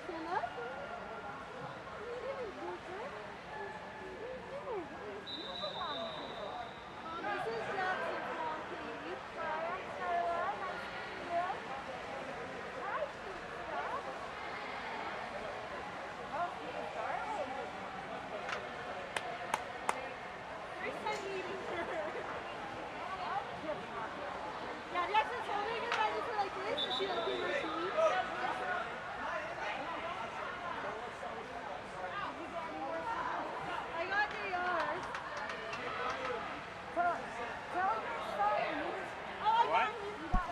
Hello, everyone, and welcome to the Kearns Oker Park Fitness Center, where we are here for the UHSWPA High School Tournament. This will be our third game of the day. My name is Seth Hughes. I'm the head coach for Kearns Water Polo, and I'm going to be commentating this game. Excited to be with you guys. In the dark caps, we have the Springville mixed team out of Springville High School, and in the white caps, we have Cyprus High School. Whistle blows, and we are underway. Ball is in the water, and looks like it'll be number 12 for Springville. Excuse me, that's actually number 2, Pedro de Araujo, who ends up winning that ball. Ball is put into center. Kick back out to Pedro. And it is swung down the line. Number 11, Andrew Shaw with it. He draws the ordinary foul as Cyprus tries to get their offense started. Ball is eventually put into center. And number 13, Colin McNeil, able to hit the Rolo shot into the top left corner of the cage for the first goal of the game. Colin McNeil there, one of the jack-of-all-trades for Cyprus Water Polo. Excuse me, this is actually Cyprus High School now. Cyprus Water Polo is usually their club name. Things are a little bit different with this high school tournament. As we said, this is the first high school tournament that has ever taken place here in the state. Our league has been called a high school league for a while, even though it was technically clubs. While I was speaking, number 12 scores that ball for Springville. That's number 12, Kyler Jefferson, to knot us all up at 1 apiece. 5:22 remaining here in the first quarter. As I was saying, though, the Utah High School Water Polo Association now has decided that the time is right for us to establish a pure high school league. This means that everyone competing on a team here must go to the high school that they are competing for. Generally, we compete as a club, which means that really you can go to any high school and play for any team. There have been a couple different rules changes over the years, but this tournament we are excited to announce that everyone is playing for their high school and the team that they are representing. So really exciting times. It's going to be a great way for us to grow the sport, and we couldn't be more excited to see how this develops. As I was talking, there was an exclusion called at center. Number 11, Andrew Shaw, will head to the sin bin and talk to coach for 20 seconds. And the Springville mix able to put that one in the back of the net. Number 12, Kyler Jefferson's already scoring his second goal of the game for Springville High School. I'm sure you can count on the fact that Cyprus Water Polo is going to have to adjust. They're going to want to make sure they're defending number 12, Kyler Jefferson, very closely. Cyprus with the ball, swings it over to the 1-2 side. Number 4 is called for the push-off, and Springville High School takes over. Number 8, Joshua Gee with it, trying to figure out what he wants to do. He's deciding he's going to swim it up by himself. Joshua pumping, tries to swing it over, but that ball is stolen by number 2, Pedro de Araujo. Ball is pushed under, and Springville regains control. Lots of turning the ball over here in the first couple minutes. Eventually, ball is put into center and stolen. This ball is being passed around like a hot potato between the two teams. Hopefully one team can really try to isolate possession and control the ball for a little bit here. Number 11, Andrew Shaw with the ball. He tries to swing it over to the far side, but that ball is stolen and somewhat controlled by Springville again, playing that hot potato water polo with the ball passing between two people too often. Goalie for Springville, number 1, Brianna Stoker with it. She passes the ball up to number 13, Colby Jefferson. Little brother, I'm guessing, of Kyler Jefferson. Eventually, steal happens, and Cyprus Water Polo controls. Go! Ball is passed up. Number 2, Pedro de Araujo, is going to control the ball. Pedro passes the ball down the line to Colin McNeil. Colin trying to find the center. Instead, he finds a streaking number 11, Andrew Shaw, who takes a shot. But that one sails wide left. Springville High School takes over. Lots of new things happening in the Utah water polo scene. Not only are we going to have this tournament, but there's also going to be another tournament later in the year that will be called the Utah High School Water Polo Association High School Championship. That championship is going to dictate and choose the state champion for the first ever high school league happening in water polo. In addition to that, we are also going to have an official high school season this fall. That season will be 8 weeks long and will feature competitions with everyone's UHSAA high school classification. Again, lots of new things happening in the Utah water polo scene, and we are very excited to be a part of it. Ball now with number 8, Joshua Gee. Joshua Gee looking, surveying the pool, trying to find someone to pass to. He finds number 3, Zachary Morris. Zachary now taking his time. Tries to pass the ball up to number 17, but the ball is stolen by goalie for Cyprus water polo. We'll have to get you a name on that later. Meanwhile, the ball is passed up to number 11, Andrew Shaw. Cyprus High School has it. Swings it over to number 13, Colin McNeil. He's looking around, has his arm chopped down, but he's able to hold on to the foul. Ordinary foul given. Ball's passed into number 12, Connor Sharp. Connor trying to create the shot. He throws the shoulder and then throws the ball into the back of the cage. Nice shot there by number 12, Connor Sharp for Cyprus water polo.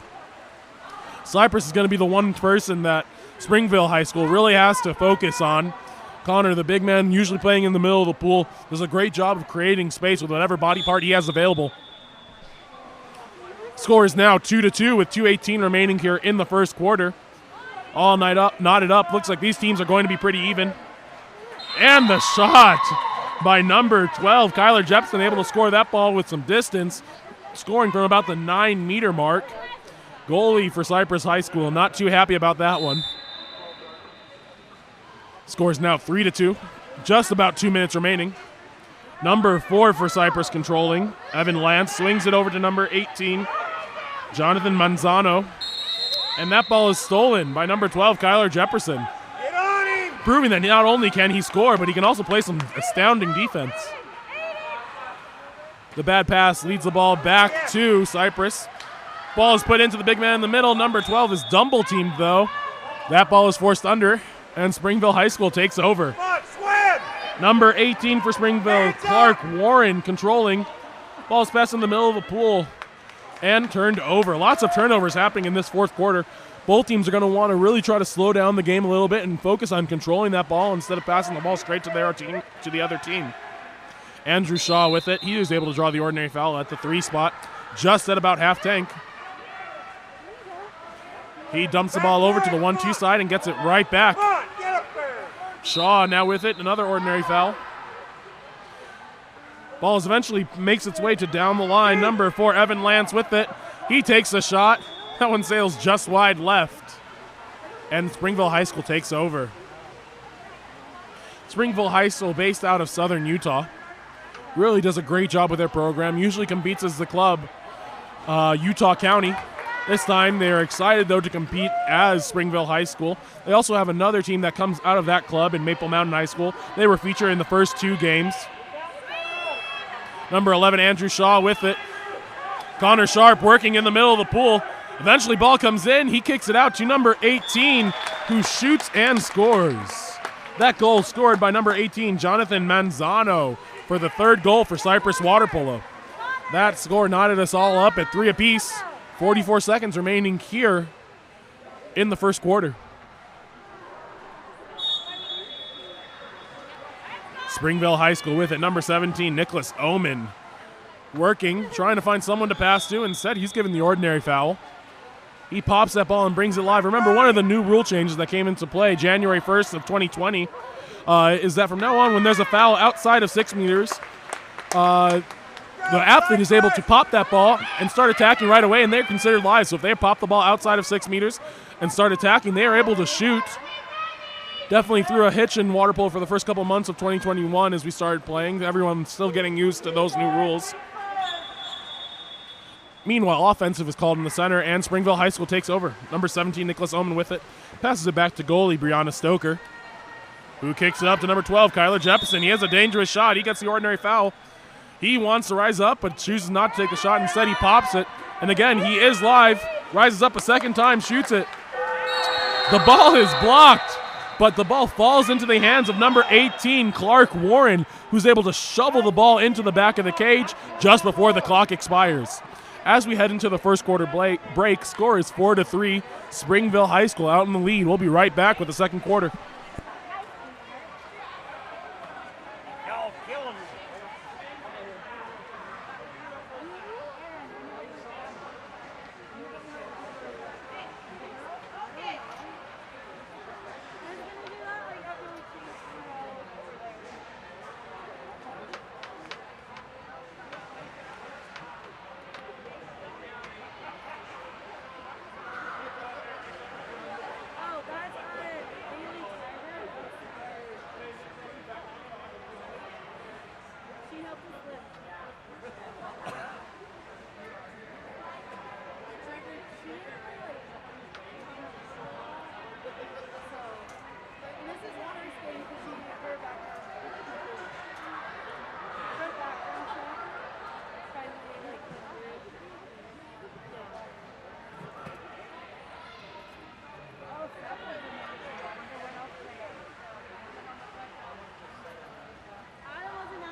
might sit over there so she doesn't have to hear me yell.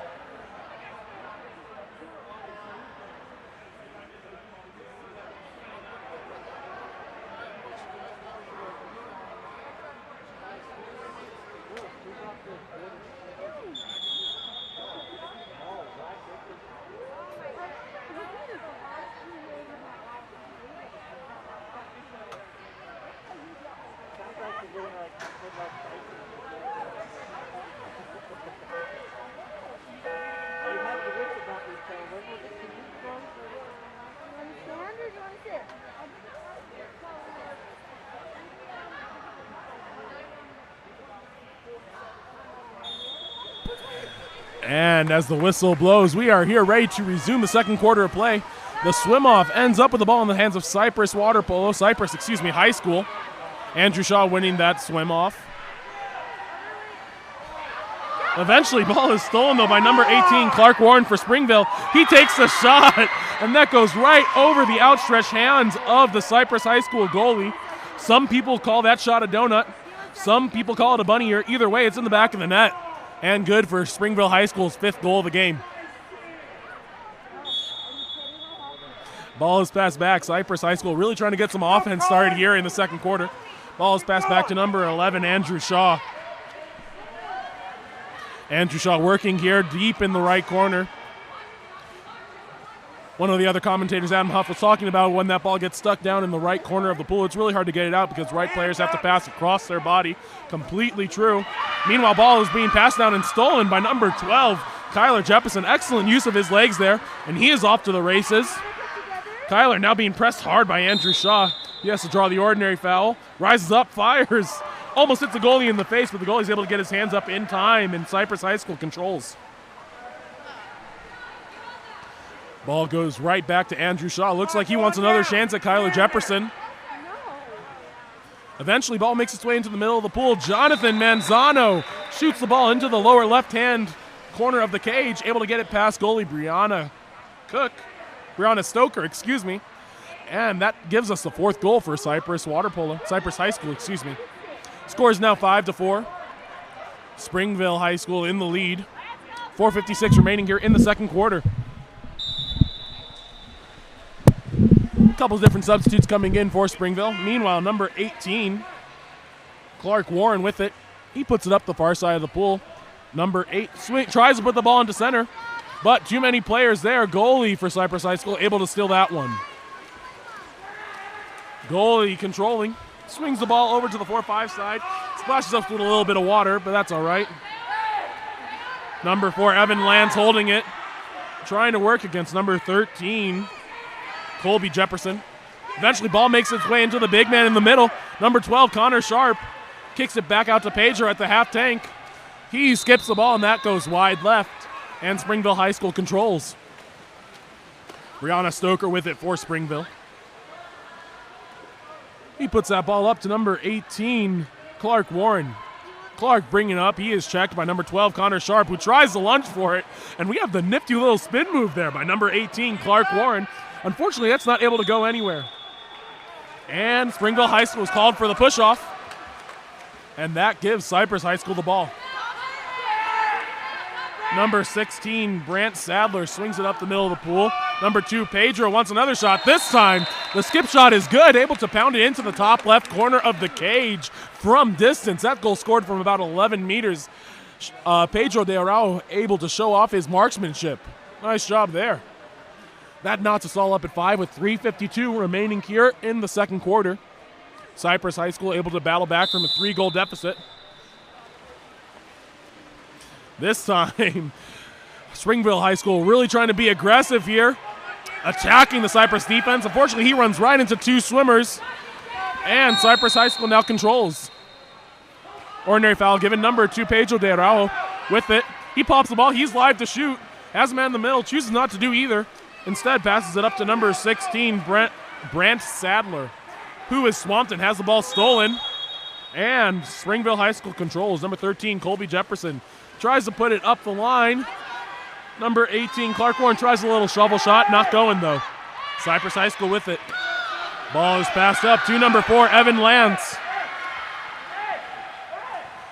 Shot happens, but nothing happening. Brianna Stoker is all over that one.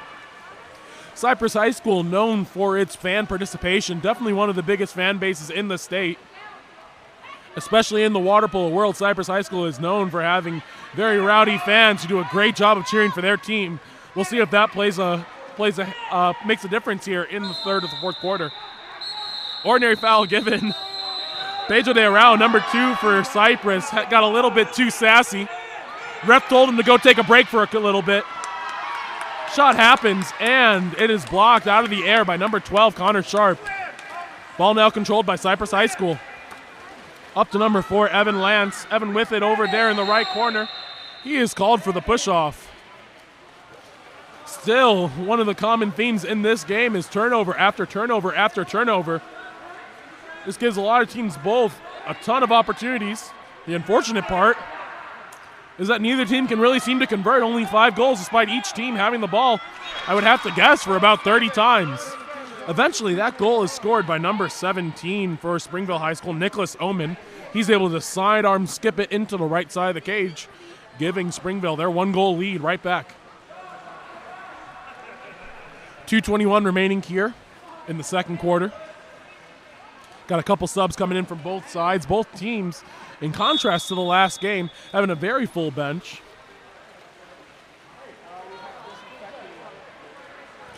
As play resumes, ball is passed up to Jonathan Manzano. He's bringing it up the middle of the pool. He probably wants to shoot that. Instead, he had his arm knocked down.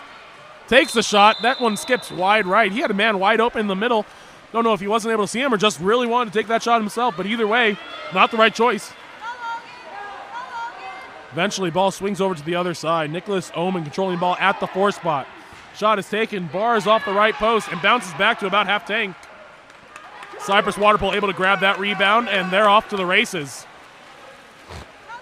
Pedro de Arao with the ball. Passes it up to Andrew Shaw, Andrew puts it back up. Number 14 now with it. Logan McDonald. Back over to Manzano. Manzano with the ball, controlling it in his left hand. Ordinary foul given to him. Puts it into center. Number 11, Andrew Shaw, who gets up, able to skip it under the arm of Brianna Stoker and knot us all up once again. This game really has been a back and forth affair, especially here in the second quarter. Both teams taking turn scoring goals. All knotted up at 6 here with 1:29 remaining in the second.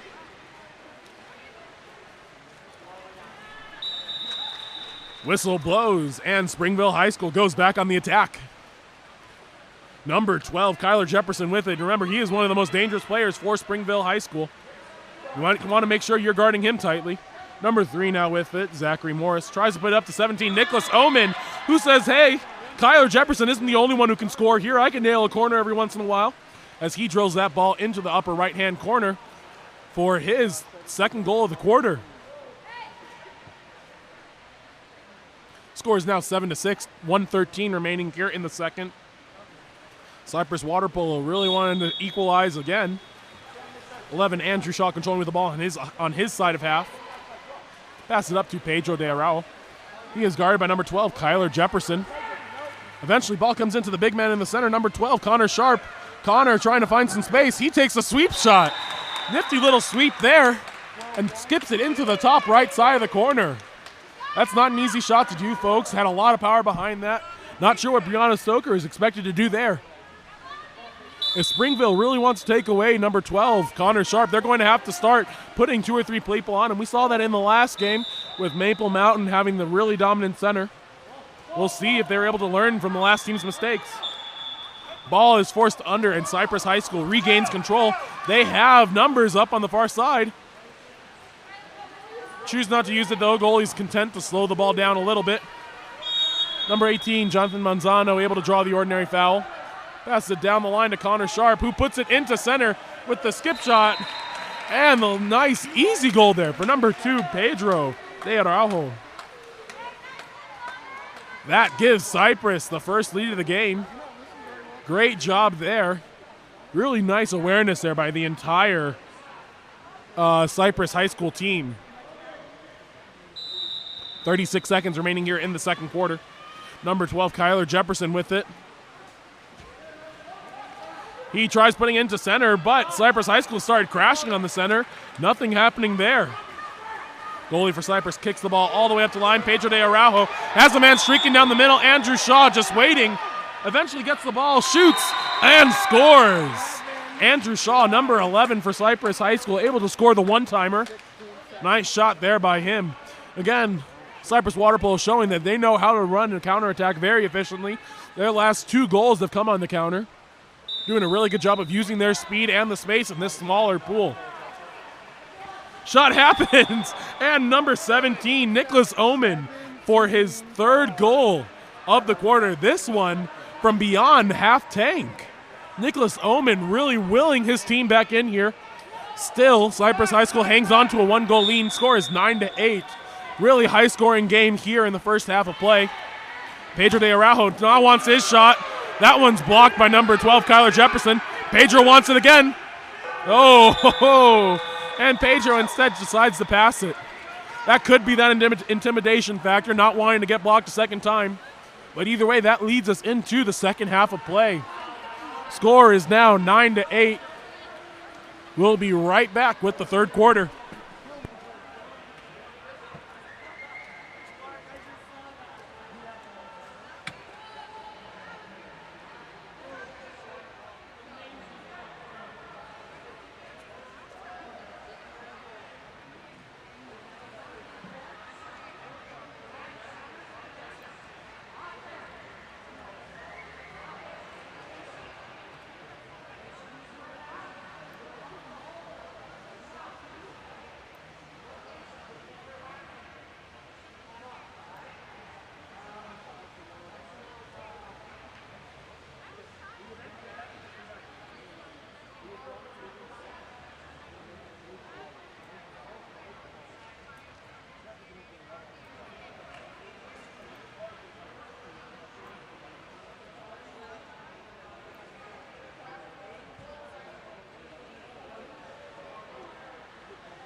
And we are back for the third quarter of play. Cyprus High School controlling the first possession.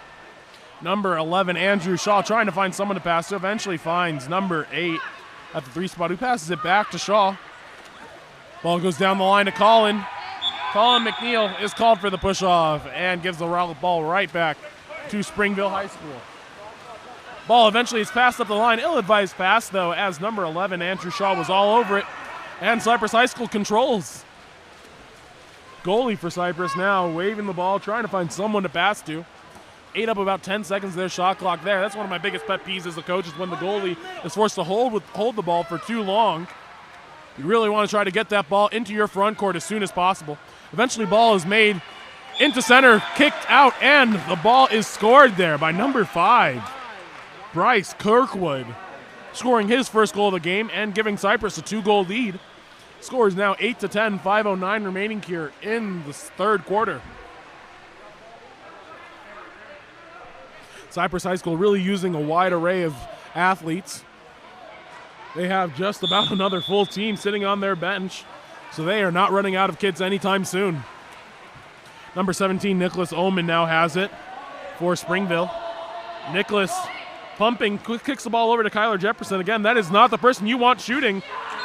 And just as we say his name, he puts the ball into the back of the cage. He can rise up and fire from just about anywhere. Springville High School has showed that they have a couple weapons in their arsenal, doing a really good job of putting the ball in the back of the net. Again, 9 goals in just about 2 quarters of play plus 2 minutes is nothing to laugh at. What both teams really need to focus on now is defense, though. Again, 10 goals should be enough to win any game, but if you aren't playing defense, you're going to need to score a lot more. Cyprus High School with the ball. Kicks it down to number 13, Colin McNeil. We have an offensive called in center, and Springville High School takes over. Kyler Jefferson with it. Kicks the ball back to goalie Brianna Stoker. Brianna with it, kicks the ball up to Nicholas Oman. He's already shown us that he can shoot from just about anywhere in the pool. He rises up once and again and gets it again. Number 17, Nicholas Oman, again showing off the range, saying, you know what, you need to guard me harder than that, otherwise I'm going to score every single time. That knots us all up, 10 apiece, 4:30 remaining here in the third quarter. Ball is kicked back, Cyprus High School tries again. This time we have the battle of the 12s. Number 12, Connor Sharp, facing off against number 12, Kyler Jefferson. Unfortunately, that ball isn't even able to get there. Number 18, Clark Warren, steals it while the ball is still on the outside. He tries a lob shot, which bars off the left post and out. Pedro with the ball. Lost the handle, able to regain it, but then lost it again. Number 12, Kyler Jefferson, off to the races. He is swimming. Instead, he's shooting. He kicks the ball out. Normally, when you're in the middle of the pool there, you want to try to take that shot. Ball is popped, number 13, Colby Jefferson with it. He kicks it up to 18, Clark Warren with it. Controlling, swings the ball over to 17, Nicholas Oman. This time he's heavily guarded, but that doesn't matter. He's able to score the ball on the right side of the cage again. Nicholas Oman now has, I believe that's 5 goals for him, providing nearly half of the Springville offense. Cyprus High School really needs to do something to shut down the 2 dominant players on Springville. Let's see what they can do. Score is 11-10 with 3:36 remaining here in the third quarter. Pedro de Arao puts it into number 12, Connor Sharp. He's given the ordinary foul. He can shoot if he wants. He wants it. He scores it. Able to skip that ball off the right bar and into the cage. What a shot there. Some would call that a frustration goal. Score is now 11-11 again. The game is all back and forth. Neither team really able to break away. Ball eventually is now stolen by number 11, Andrew Shaw. Andrew Shaw off to the races. He is grabbed, and number 8, Joshua Gee, is going to go to the corner for 20 seconds and go from there. Andrew Shaw with it as Cyprus High School moves into their power play. Ball is kicked back to Andrew Shaw. Unfortunately, the ball is turned over, and nothing happening there. Springville High School is going to take back over. Ball is kicked up the far side. Number 7, Samuel Barson with it. He puts it up to Nicholas Oman, who is double teamed. Unfortunately, one person came over his back and is going to go to the corner. That's number 2, Pedro de Araujo. That's his second exclusion of the game, one of the major contributors here for Cyprus Water Polo. If he gets his 3rd exclusion, that's going to be a problem. Meanwhile, that shot is scored by number 13, Colby Jefferson, able to put it into the back of the cage. Cyprus Water Polo really seems to be kind of reeling here for the last minute or so. They need to find an answer for the number of goals that Springville High School has found a way to put on the board. Ball is kicked back, 11, Andrew Shaw with it. He's guarded by number 12, Kyler Jefferson. Kicks it over to number 4, Evan Lance. Back to Shaw. Now over to Manzano at the 4 spot. Controlling the ball with his left hand, able to draw the ordinary foul. Coach calling for the ball to move down the line. It does. Number 6, Aiden Wellers puts the ball into Connor Sharp, tries to skip it under the goalie's arm, but she says, I've seen that movie before. Credit to commentator Adam Huff. I've seen Clark Warren. He's able to scoop the ball over the head of Pedro de Araujo, and he scores it, now extending the Springville High School lead to 3. Ball is kicked back. Number 18, Jonathan Manzano, trying to get something started here for Cyprus. They are now giving up 3 goals in a row to Springville, really trying to create something. Ball is kicked over to number 6, Walters. Moves back over to number 4, Lance. Finally down to Colin McNeil. Eventually entered into Connor Sharp. Didn't know what to do with it. Ball turns over, able to get it back now. Number 18, Manzano, pops it, takes a shot off the arm of Brianna Stoker and out of bounds. Looks like there will be a 2-meter here for Cyprus water polo. A little bit of confusion happening. Eventually, pass is made up to number 18, Manzano, who shoots the ball into the top right corner and scores another goal for Cyprus water polo. Cyprus able to stop the bleeding with that goal. Score is now 14-12. Springville ahead. 45 seconds remaining here in the third quarter. Whistle blows and we resume play. Number 12, Kyler Jefferson with it. Kyler has it, surveying the field, trying to figure out an option, passes it over to number 3, Zachary Morris. Zachary has it, puts it down the line to the little Jefferson. Scrum for the ball. Ball finds its way back to the little Jefferson. He takes a shot. And that ball swings just across the cage. No goal happening there, though. Eventually, ball is passed into the middle. Nothing happening there. Pedro has it. While trying to swim away, gives an accidental elbow to the face. At least we'll call it accidental. And we'll go from there. Connor Sharp has it. And the ball is turned over. 10 seconds remaining. Brianna Stoker with it, trying to find a last-second attempt here for Springville. Eventually, ball moves to number 12, Kyler Jefferson, who will hold the ball as the clock expires. Again, brings us the end of the third quarter. Score now is Springville High School 14. Cyprus High School 12. We've got us a close one. We'll be right back with the fourth quarter.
And as we are all set to begin the fourth quarter of play, number 11, Andrew Shaw, is going to be swimming off for Cyprus water polo. Looks like that's number 18, I believe. for Springville water polo. That will be swimming off. That's Clark Warren. Whistle blows, and here we go. Ball is dropped. And number 11, Andrew Shaw, wins it for Cyprus, giving them the first possession of the quarter. A reminder, they are down by 2 goals here. Ball is kicked over to Andrew Shaw, trying to create something for his team. Ball again is stuck down at the right corner, eventually finds its way up to number 18, Manzano. Manzano takes a foul. He can shoot if he wants. Doesn't want to, though. Kicks the ball down the line back to Shaw. And back up to Manzano. Those two playing patty cake with each other. Eventually, ball moves over back to Manzano. 2 seconds on the shot clock. Ball is passed, but that one slides out of bounds. And Springville High School takes over. Goalie Brianna Stoker with it. Up to number 12, Kyler Jefferson. Kyler sliding, pumping, kicks it over to Omen, who takes the shot off the right bar. Nothing happening there. The one-timer attempt by number 18, Clark Warren, bounces off the post. And the ball resides with Cyprus. They have a streaking number 4, Evan Lance. He takes the shot, able to score it for Cyprus, bringing them within 1. This is exactly the start to the fourth quarter that Cyprus hoped for. They really need to put up goals here quickly if they want to stay in this game. 5:01 remaining here in the fourth. Subs coming in here for Cyprus. Eventually, ball is passed back. Number 17, Nicholas Omen, the sharpshooter for Springville High School, controlling. Kicks it up to number 12, Kyler Jefferson. Kyler backing up, looking, surveying. Tries to put it into center, but center didn't know the ball was coming. And eventually that ball turns over. Pedro de Araujo controlling the ball for Cyprus. Pedro puts the ball up to number 4, Evan Lance. Over to number 11, Andrew Shaw at the 3 spot, just on the other side of half. Puts the ball down the line to Manzano. Manzano takes a shot. Brianna Stoker able to get her hands up just in time to prevent that goal. 2-meter here, corner throw for Cyprus water polo. Connor Sharp pops the ball. Tries to put it all the way over to the far side. Eventually gets it. Puts it up to 11, Andrew Shaw. They have the big man, number 12, Connor Sharp, with it. Down at the 5 spot. He switches it to his left hand, gives a shovel pass. Number 4, Evan Lance. He is swamped, though, eventually being guarded by 4 or 5 Springville High School defenders, and that ball turns over. Springville High School with it. 4 minutes remaining now in the fourth. Nicholas Omen with it. Kicks it over to Kyler Jefferson. Kyler attacking on his legs, takes a shot. Pedro de Araujo, though, is up to the task, and he is able to bring in that block.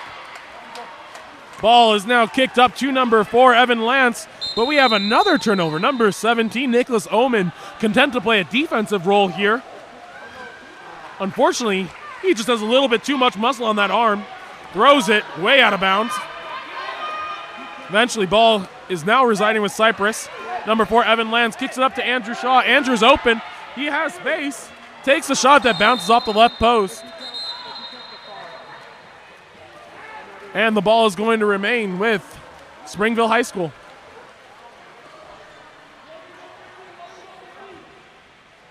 Brianna Stoker with it, bringing the ball up. Eventually passes it over to number 13, Colby Jefferson. Colby has his older brother down the line. Shot happens. Pedro de Araujo, though, again saying, I'm a brick wall, nothing's getting past me. Pedro with it. Looking around, kicks it up to number 18, Manzano. Manzano bringing the ball up for Cyprus. Ball is swung down the line. Number 4 had the center, chosen not to give it to him. Ill-advised pass leads to Springville High School ball. Eventually, ball is kicked over. Number 15, Dylan Martin with it. He tries to put it back over to Jefferson, but the ball is stolen. Number 18, Manzano, now has it. Cyprus High School still in a 1-goal deficit. They need a goal here. They want to keep this game within reach. Ball swings up the far side. Number 20, Jason Laws, tries to put the ball into center. Everyone's calling for it to go in, but it doesn't. Instead, number 14, Logan McDonald, kicks it up to Shaw. Now over to Manzano. 3 seconds remaining on the shot clock. Shot bounces off the crossbar and out of bounds. Cyprus Water Polo on the defensive. Springville Water Polo trying to find some way to put some distance between themselves and Cyprus. Ball is kicked up. Nicholas Owen, the sharpshooter, has it. Just outside of half. He scored from there before. He wants it again, and he scores it again. Number 17 pulled out the sniper rifle, able to rifle that one into the top right corner of the cage for what must be his 6th or 7th goal of the game. We'll double check on that. Correction, that is number 17, Nicholas Oman's 6th goal of the game. A major part of the offense here for Springville High School. Reassures the 2-goal lead and gives Springville High School some breathing room. Number 18, Manzano with it for Cyprus. He wants a shot. That one goes about 10 feet over the cage, though. And Springville High School has it. Springville High Schools really want to slow the game down now. They want to absorb as much of the clock as possible. Instead, they have a different viewpoint. They put that ball in the center, able to draw an ejection. Number 18, Jonathan Manzano will head to the corner. Quick shot. Goes over the cage, and the ball resides with Cyprus. Pedro de Araujo has it. Cyprus, on the other hand, wants quick shots. They want to create some offense quickly. Number 13, Colin McNeil, tries to dump the ball in. Scrum for the ball. Colin McNeil comes out of it with it. Offensive called for the push-off. And Springville has it one more time. Just over 3 possessions remaining in the game. Cyprus Water Polo desperately needs some offense. Number 12 takes a shot that bars off the right post and gives it right back to Cyprus High School. That could have been the dagger, but it went off the post instead. Cyprus Water Polo now has numbers. They kick it up the left side of the pool to Andrew Shaw. Has a big man in the middle. Number 12 has the ball poked out, and nothing happening there. Goalie Brianna Stewart with the ball as Springville High School calls a timeout. Coach James Young wants to talk things over with his team, and we'll go from there.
Springville High School coming out of the timeout.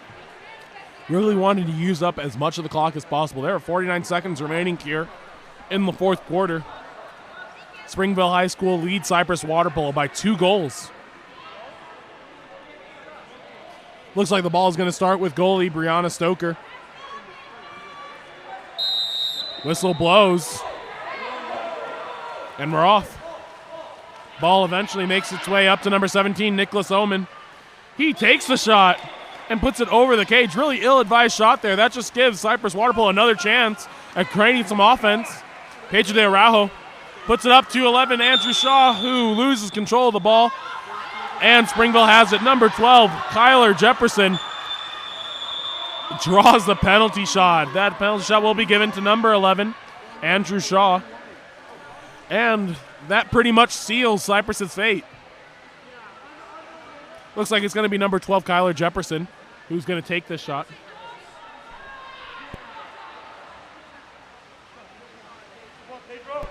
That is also Andrew Shaw's 3rd personal foul. So he's going to be substituted out of the game. Number 7, Connor Campbell instead. As that 5-meter shot is taken, blocked by Pedro Araujo. Maybe some frustration letting out on that one.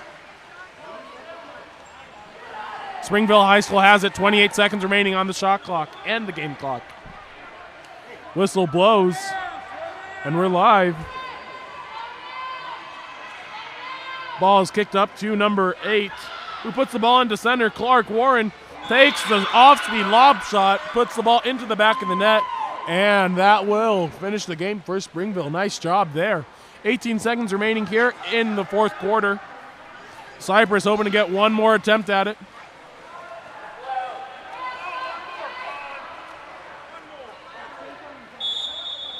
Ball is kicked back. Connor Sharp takes the shot. Shot blocked.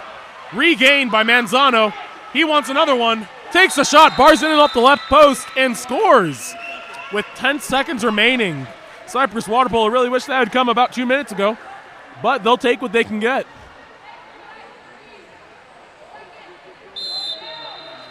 Puts it back. Number 17, Nicholas Oman has it. Nicholas Oman trying to swim around, wait out the clock, passes it back to number 7. Shot happens, blocked by Connor Sharp, and that will do it. Final score of this game, Springville High School 16, Cyprus High School 14. Great game for both teams. Springville High School coming out on top. We'll be right back for the next game in just a couple minutes.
swing flag.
And here we are for the fourth and final game of the day in the Whitecaps. And scoring their first goal is Cyprus Water Polo, and that is number 14, Adriana Leon. They are facing off against Skyline Water Polo in the dark caps, coached by Alison Fernandez.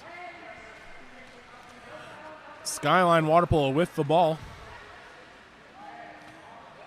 That ball is kicked over to number 16, Rachel Dalton. Rachel trying to create some space for her team. She kicks it down the line over there. Number 5 now with it, Indy DeBurke. Stuck over there in the right corner of the pool. She tries passing it. Unfortunately, the shot clock expires, and Cyprus Water Polo is going to take over. Number 21 kicks it up to number 15, Ashley Larson. Ashley turning, trying to get around is number 16, Rachel Dalton. Unfortunately, she's not able to make it happen, and she gets ejected. Ball goes back to Ashley Larson, and she stuffs the ball into the near side of the cage for Cyprus' second goal of the game. Ashley Larson, one of the most dominant players in Utah water polo, does a really great job of maintaining space. She's also one of the strongest players in water polo, so she's able to turn and get inside water on just about anyone she wants to. Only way to stop her is to run a full crash and put 3 or 4 people on her. Number 16, Rachel Dalton, now with the ball for Skyline. She tries to make the pass over, but ball is knocked out by number 15, Ashley Larson. Number 8 for Cyprus, Rory Pilcher swimming. She tries to make the pass over to Ashley Larson, but that ball is stuffed by Rachel Dalton and turned over. Skyline controls. Ball is passed up. Targeted for number 12, Jane Sundberg. Unfortunately, ball is turned over. Number 8 for Cyprus, Rory Pilcher. Kicks it back over to Ashley, who this time takes the outside shot and drills the top left corner for the third goal of the game for Cyprus. Cyprus off to a really strong start. Score is now 3-0 with 4:25 remaining in the first quarter. Couple subs here coming in for Cyprus.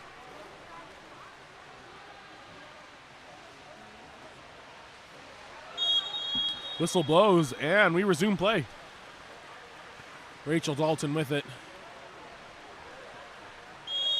Rachel given the ordinary foul. She pops that ball. She's live, kicks it down the far side to number 9, Maylon Jessup. Maylon turning her person and attacking inside water.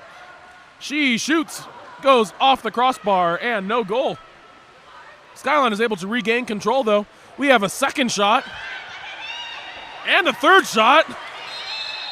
Cyprus defense just stifling here, really able to put some pressure on the shooters and not give up any good goals. Cyprus water polo controlling. Ball remains with goalie Jenica Doney.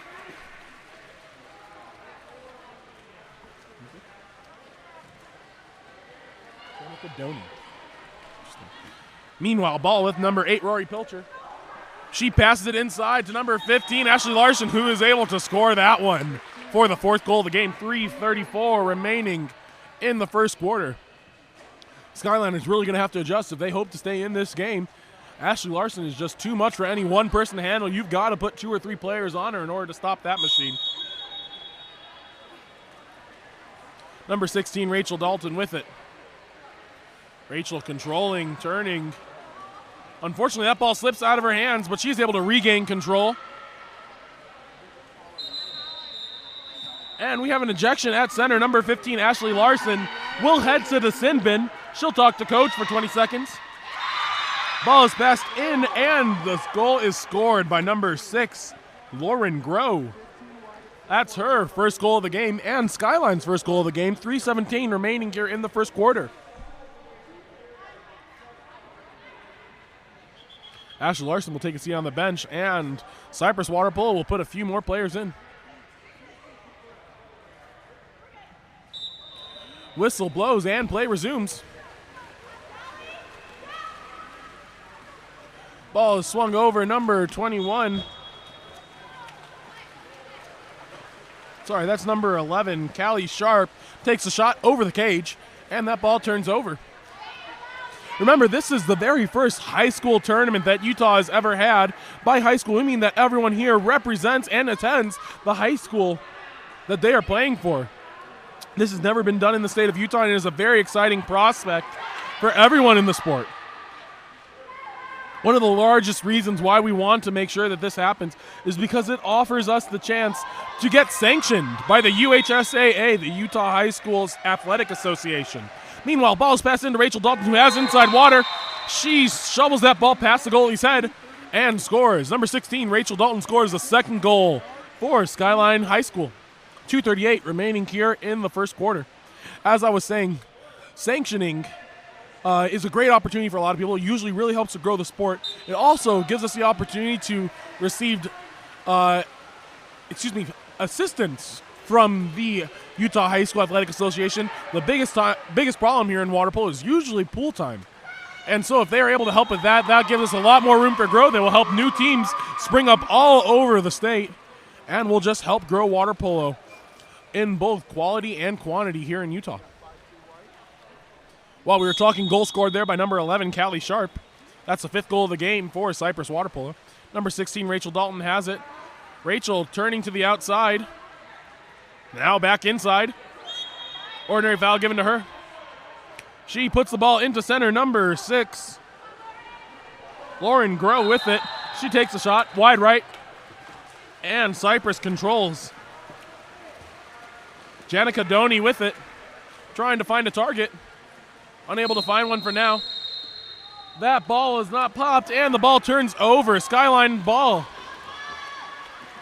Rachel Dalton pops it, swims it up. She turns to the inside and is able to draw the ejection on number 12, Kylie Van Cott.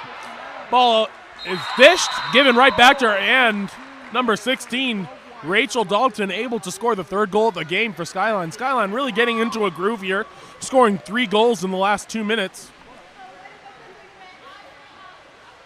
Looks like Cyprus water polo is really missing the presence here of Ashley Larson, their big woman in the middle.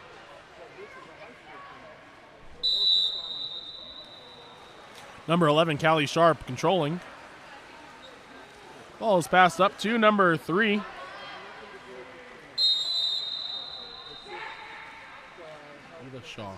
Ela Shaw passes it into Adriana Leon. She tries taking a shot, but has the ball poked out. And Skyline has a streaking number 6 open. She takes the shot, blocked though by goalie Jenica Doney. Great block there by the goalie. 1 minute and 30 seconds remaining here in the first quarter. Ball is passed up the right side of the pool. Number 8, Rory Pilcher, puts it down the line to Adriana Leon. They're trying to back up to Rory. Rory has it. Trying to find some space to make the pass. Eventually makes the pass over to number 3, Ela Shaw. Number 11, the center, Callie Sharp, tries the backhand. Not going there, though. And Skyline Waterpolo takes back over. Rachel Dalton has it. Rachel trying to turn, trying to get inside water. She completes it. Swims up. She's trying to get ready to take the shot. Unfortunately, we have a contra foul. And the ball turns back over. Cyprus Waterpolo with it.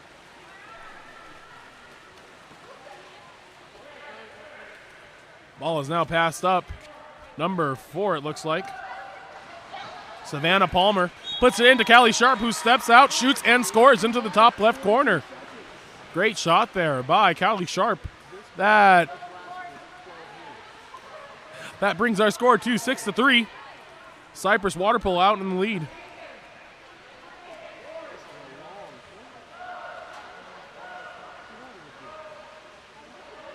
Callie Sharp scoring that last goal is the younger sister of Connor Sharp. The Sharp, a very prominent family at Cyprus High School. They also have an older sister who graduated last year, Chloe Sharp, and a younger brother, Cole Sharp, all of which played water polo, all of which have done a fantastic job of leading the Cyprus High School team. Janica Doney now with the ball for Cyprus. She puts the ball up to Adriana Leon. Adri looking for center. Skyline High School moves into a drop defense. Adriana pumping the ball, looking for an option. She chooses to shoot the ball. That ball sails over the cage, though.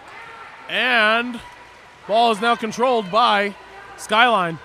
Skyline has numbers. Goalie for Skyline looking at her options, trying to figure out where she wants to put the ball. Ball moves up to number 6, Lauren Groh. Lauren Groh trying to find someone who's open. Eventually ball is passed to number 12, Jane Sundberg, who takes a shot, but that is handled by Janica Doney for Cyprus. And that brings us to the end of the first quarter, where the score is 6-3. Cyprus High School out in the lead against Skyline High School. We'll be right back with the second quarter of play.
Cyprus Water Polo wins the sprint to control the first possession of the game.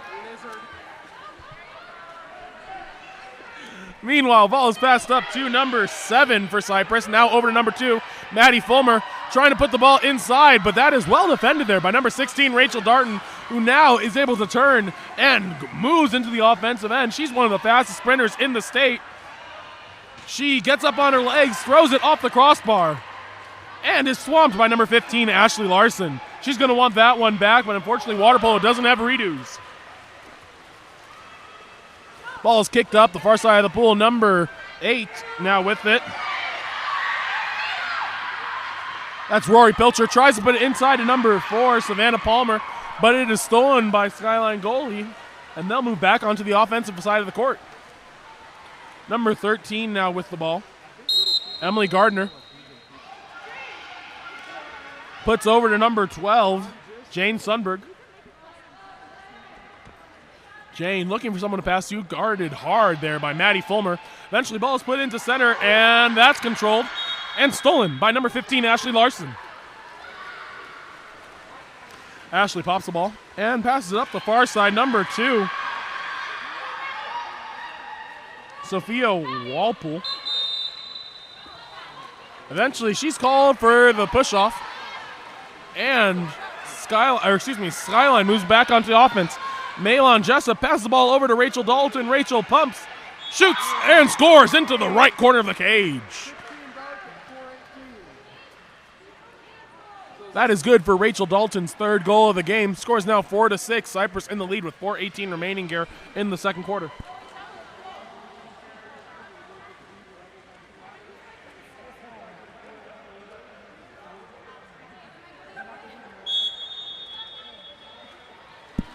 Play resumes. Number 2, Maddie Fulmer with it.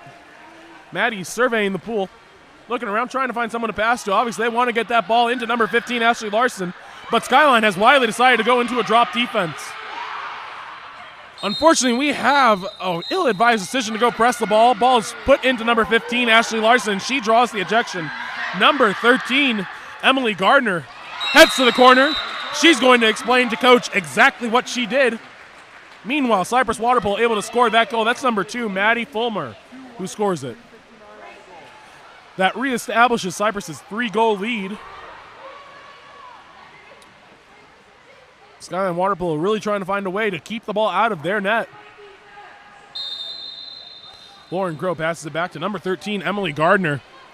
Emily bringing it up. Emily looking around, trying to find someone to pass to. She kicks it all the way over. Number 14, Mia Elliott, controlling. Ordinary foul given to her. Rachel Dalton holding on to it. She tries putting the ball inside. Lauren Groh has it. She gets up, takes a shot, but that is handled by Janica Doney. Rebound is recovered by Ashley Larson. Cyprus takes back over.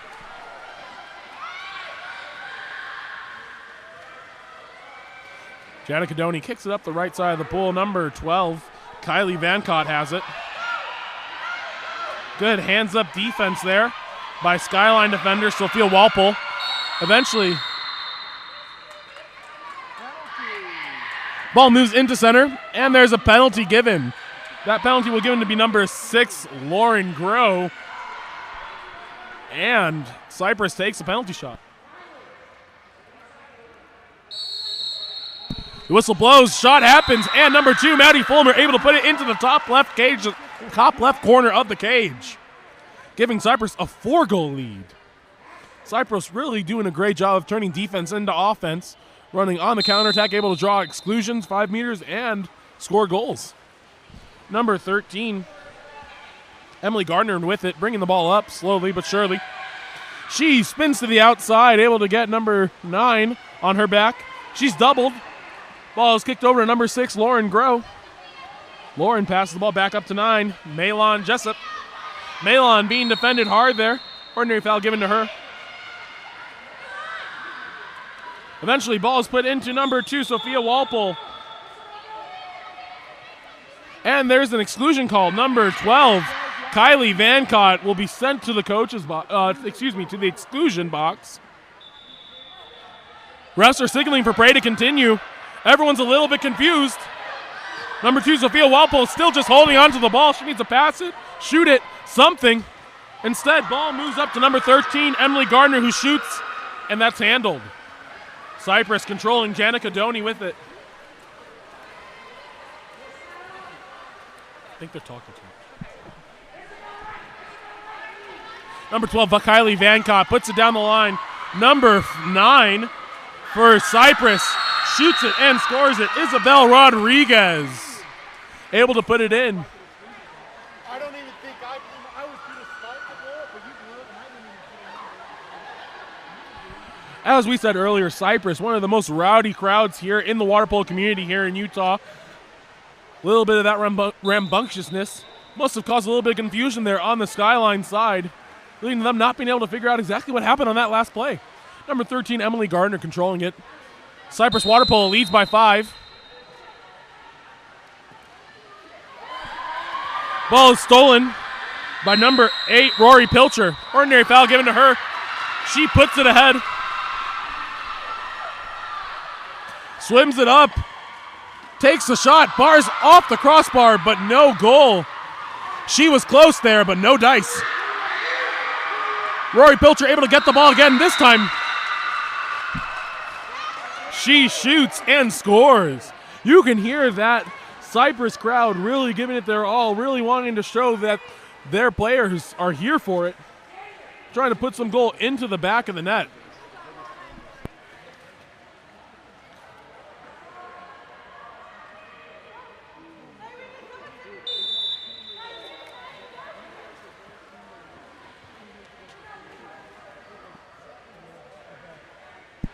Emily Gardner drawing the ordinary foul there for Skyline. Skyline High School trying to find an option, puts it into number 6, Lauren Groh. Number 15, Ashley Larson is there for the drop and the steal.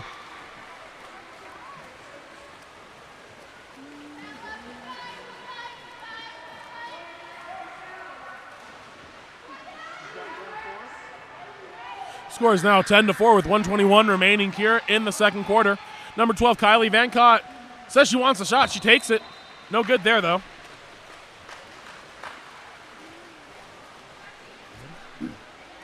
Goalie for Skyline controls it, passes it all the way up the line. Rachel Dalton has the center if she wants it. Has to take the ordinary foul instead. Still has center, puts it into number 6, Lauren Groh. Lauren is able to draw the ejection. That's number 12, Kylie Vancott. That's her second exclusion of the day. Excuse me, third exclusion of the day, so she is done for the rest of the game. Shot is taken while that was happening.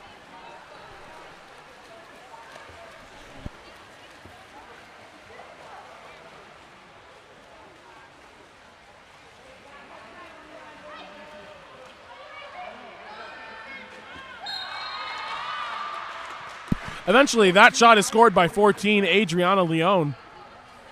That brings our difference to 11-4. 49 seconds remaining here in the second quarter.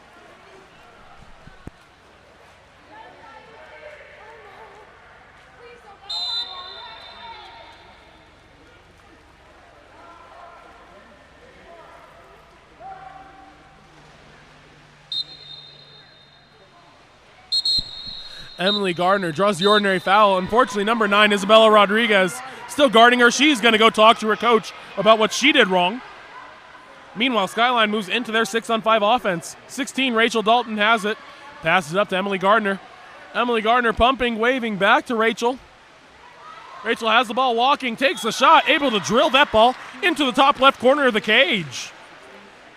That's Rachel Dalton's 4th goal of the game, putting on a strong showing there for Skyline Water Polo. Scores now 11-5. Cyprus holding on to a comfortable 6-goal lead with 28 seconds remaining in the second quarter. Ashley Larson has it.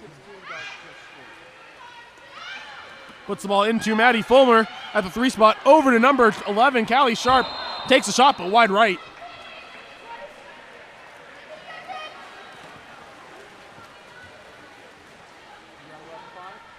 Goalie passes the ball up to Rachel Dalton. Number 16 bringing the ball up the pool. Passes it back up to 13, Emily Gardner. Being pressed hard there by number 8, Rory Pilcher.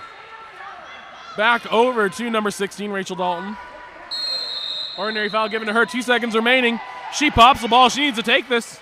She takes a shot off the crossbar, and that will bring us to the end of the second quarter. Score is 11-5. We'll be right back with the second half of action in just a couple minutes.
Whistle blows, and the third quarter of play is all set to begin.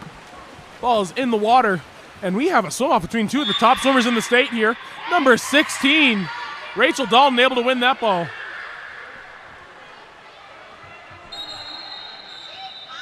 Rachel Dalton able to draw that exclusion. Number 8, Rory Pilcher, will head to the sin bin. She'll talk to her coach for 20 seconds about what she did wrong. Meanwhile, ball passes back to Rachel Dalton, and back up to number 13, Emily Gardner. Emily pumping, taking the shot, skips it right past the goalie for Skyline. Sixth goal of the game. Skyline trying to mount a comeback here. They're down by 5 goals. Skyline really dependent on a couple of different players. Number 16, Rachel Dalton, has played a huge role for them. Number 13, Emily Gardner, also playing a really large role. Meanwhile, number 14 for Cyprus, Adriana Leon, controlling the ball. Ordinary foul given to her. She pops the ball. She's live and able to shoot if she wants. The long pass is stolen by the goalie for Skyline, and Skyline will head back into offense. Ball eventually is passed up the pool a little bit short, but Rachel Dalton is able to control that anyway. Number 15, Pamela Ferguson, has it. Kicked over to number 13, and Emily Gardner. Eventually, ball is put into center. Number 16, Rachel Dalton, kicks the ball up. Looks like she lost handle for a second, but she is able to get that back into the net. Rachel Dalton, that is her, I believe, 6th goal of the game now. Doing a great job of providing offense here for Skyline. Score is now 7-11, 5:04 remaining in the third.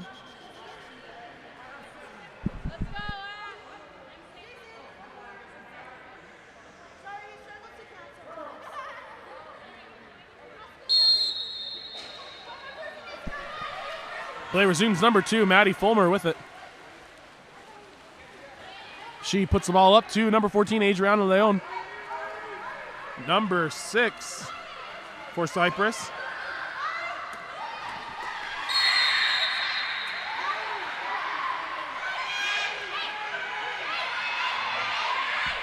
Number 16 now has it for Cyprus. She's called for using 2 hands. Not sure what I missed there, but either way, we're going the other way. Skyline water polo with it.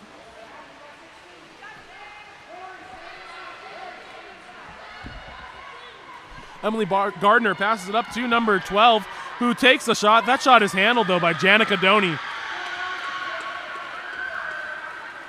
Janica looking for someone to pass to. Eventually, she puts up to number 8, Rory Pilcher, another one of the top swimmers in the state. She has Ashley Larson in the middle of the pool. Ball is put in, and she draws the ejection on number 13, Emily Gardner. Emily Gardner heads to the corner. She's going to talk to coach and tell her what she did wrong. Ball is put back into Ashley Larson, and stolen, or forced under rather, by number 16, Rachel Dalton. Score is still 7-11, 4:06 remaining here in the third quarter. Emily Gardner now has it. Emily swimming the ball up. She's going to be checked by number 15, Ashley Larson. Puts the ball over to number 12, Jane Sunderberg. Ball moves in. The backhand by Rachel Dalton bars out. No dice there. Janica Doney controlling for Cyprus. Janica looking around, surveying her options. Passes it up to number 2, Maddie Fulmer. Maddie, the long pass over there to number 8, Rory Pilcher. Rory called for the offensive foul for pushing off. That seems like it's been a common theme today. We've seen a lot of people really struggling with keeping that offhand down. Ball's passed up, number 6 now, Lauren Groh swimming the ball up. Defended now by Maddie, and she's called for the push-off. Just like I said, push-offs happening all over the place.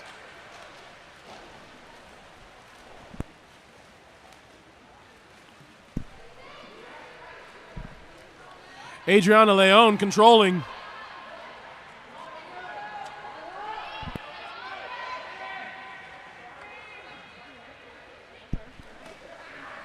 Ball's put into number 2, Maddie Fulmer. She takes a shot wide right. Skyline ball, 2:57.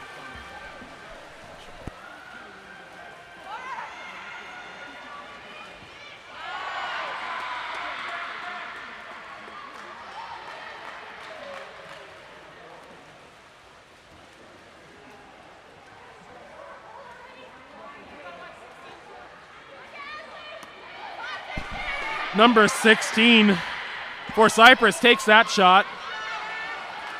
That was Ashley Lindahill.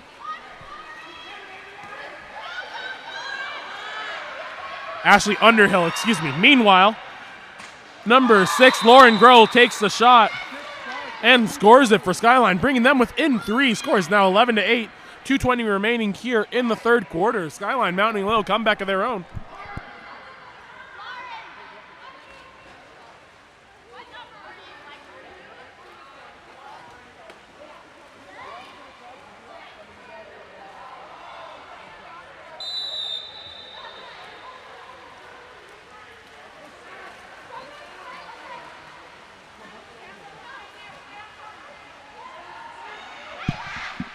Ball is put in to Ashley Larson. She gets the quarter turn, shoots the ball into the top right corner of the cage. As we've been saying all game, Ashley Larson is just too much for any one person to handle. You need to put 2 or 3 defenders on top of her just to stop her from making that strong side turn move.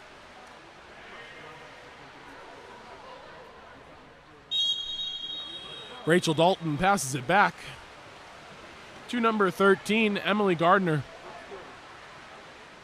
Emily controlling it. Gets the turn on number 3. After the turn, she takes the shot, but that ball is forced under by number 16, Rachel Dalton. Very heads-up play there by Rachel, looking to storm the goalie, force the ball under, and earn the penalty shot for Skyline High School. Looks like it'll be number 13, Emily Gardner, who takes this shot for Skyline. There's currently a 4-goal difference between the two teams. Whistle blows. Shot is blocked by goalie Janica Doney. 5-meter penalty shots are so rare to be blocked. And whenever you do, your team has got to get hyped for you. Janica Doney passes up to Adriana Leon. Shot happens, blocked by goalie for Skyline. Skyline wisely going into a drop defense that time, trying to keep the ball out of the hands of Ashley Larson. Ball is kicked up to number 11, Grace Peters. Unfortunately, she turns the ball over, and Janica Doney controls it for Cyprus.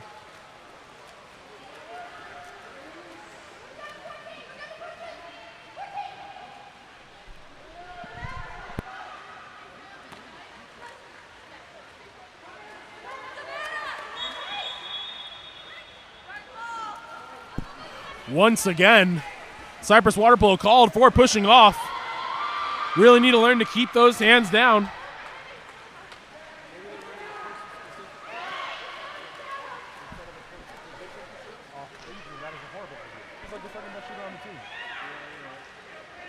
Number 14, Adriana Leon, has the ball. She takes the shot, bars it in off the right side of the cage, and gives Cyprus water polo a 5-goal lead. Cyprus with a really strong second half to this third quarter, doing a great job of reestablishing the lead that they had going into it. Score is now 13-8. 38 seconds remaining here in the third.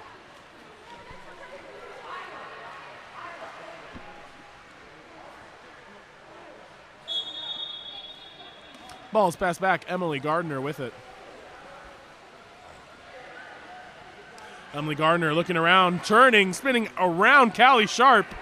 Now she's attacking.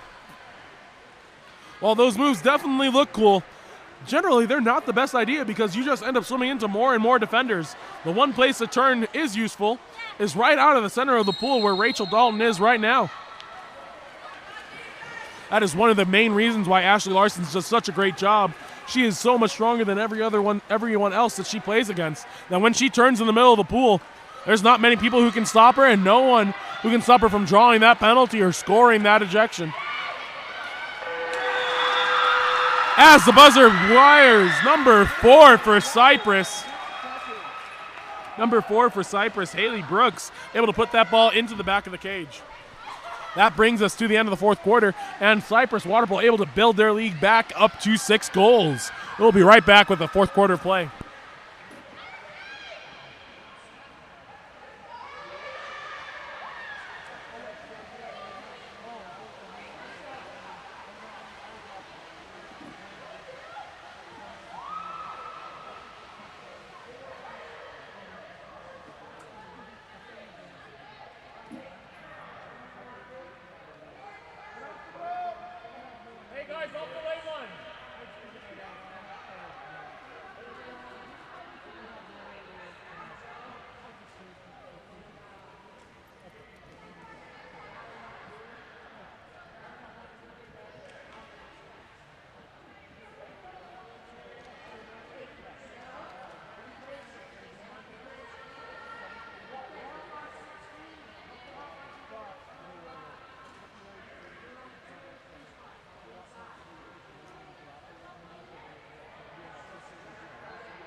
And we're off for the fourth quarter. Number 8, Rory Pilcher, able to win the swim-off, giving Cyprus the first possession of the quarter. Maddie Fulmer attacking, bringing that ball up. Ball is passed over to number 11, Callie Sharp, who takes a shot, but that's blocked by Skyline goalie, and they move into the offensive part of their game.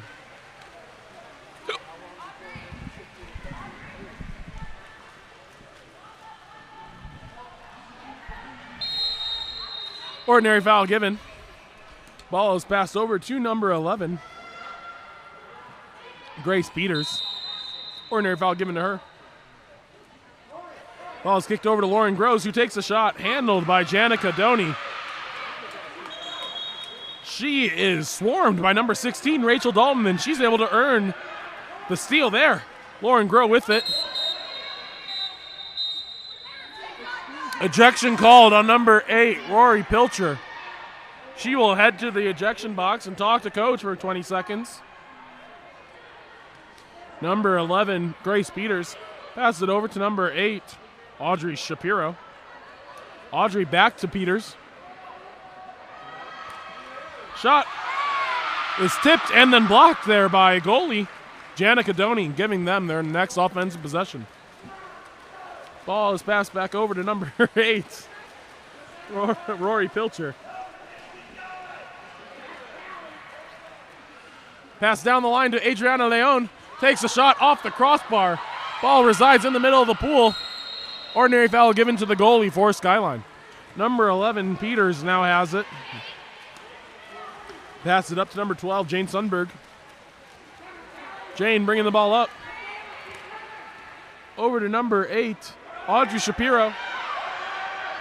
Audrey back to number 12, Sundberg. She takes a shot and scores it on the left side of the cage. That brings our score not 14-9. Cyprus in the lead. 4:21 remaining here in the fourth quarter.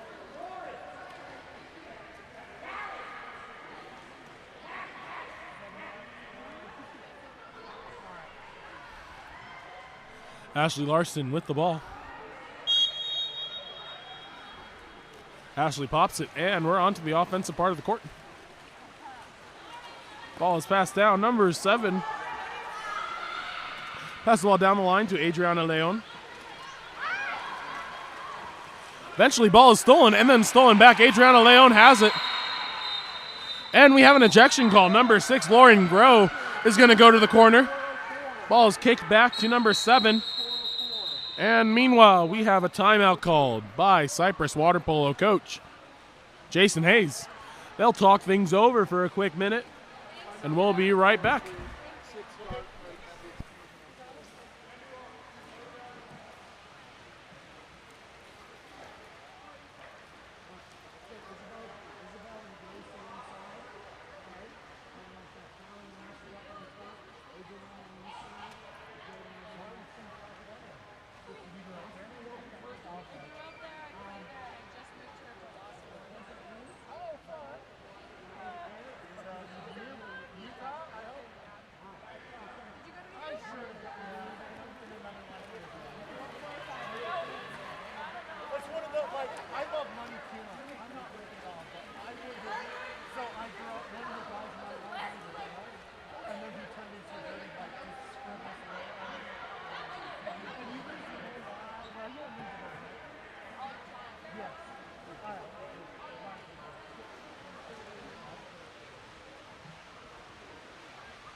And the whistle blows to resume play.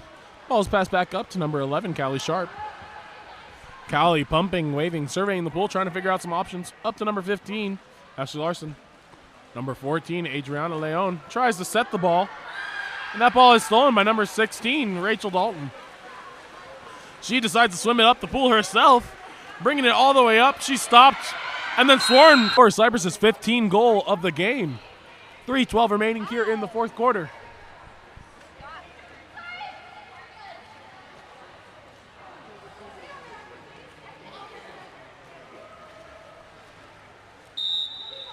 Whistle blows and play resumes. Number 11 for Skyline, Grace Peters, draws the ordinary foul. Looking around, she swings it up to number 2, Sophia Walpole down the line, but that ball is stolen by number 7, Gracie Pilcher. Eventually, ball is kicked up to Callie Sharp. Callie passes it back up. Ill-advised pass. Number 16, Rachel Dalton, has it now instead. She swims right into Ashley Larson. Swimming it out to the outside. Scrum for the ball, and the ball is forced under, and Cyprus has it. Meanwhile, they have numbers on the top side. They're on a 2-on-no-one counterattack. Callie Sharp with it. Bumping, shooting, scoring is number 11, Callie Sharp.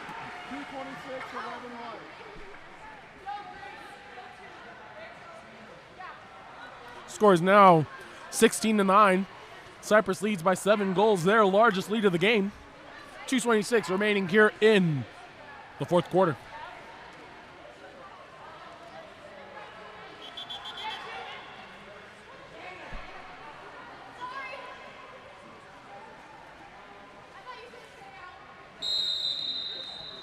Ball is passed back, and we're go. Number 13, Emily Gardner, has it. Emily bringing the ball up.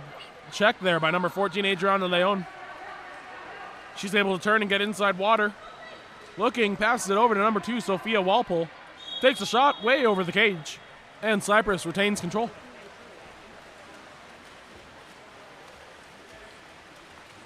Number 1, Janica Doney, passes the ball up to 15, Ashley Larson.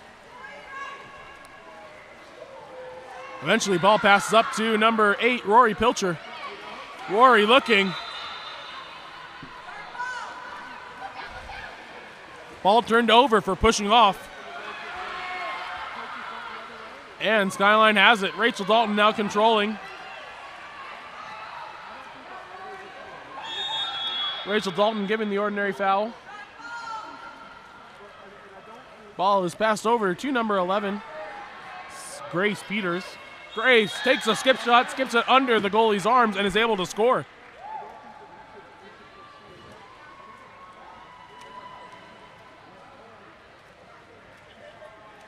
Score is now 16-10.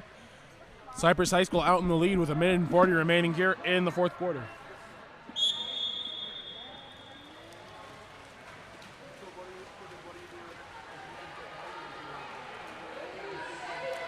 Ashley Larson being checked there by 16, Rachel Dalton.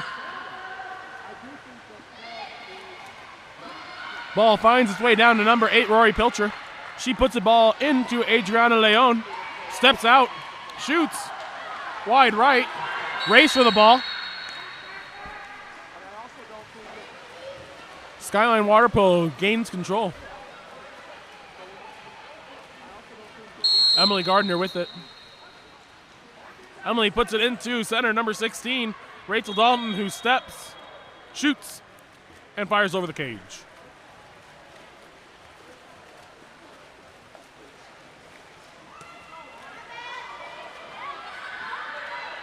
Number 8, Rory Pilcher takes a shot, bars off the crossbar and into the cage for Cyprus' 17th goal of the match. 1 minute remaining now.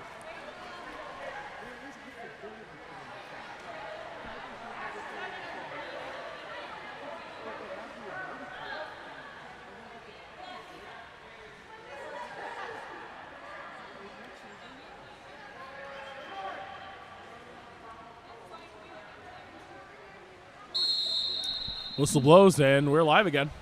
Number 13, Emily Gardner, has the ball.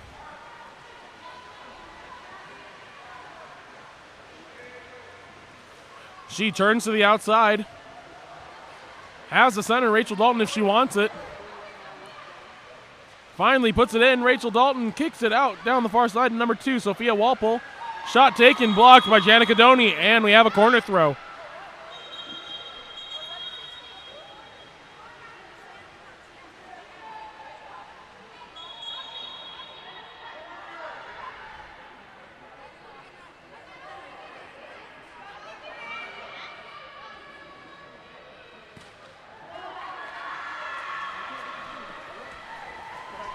Cyprus Water Polo controls.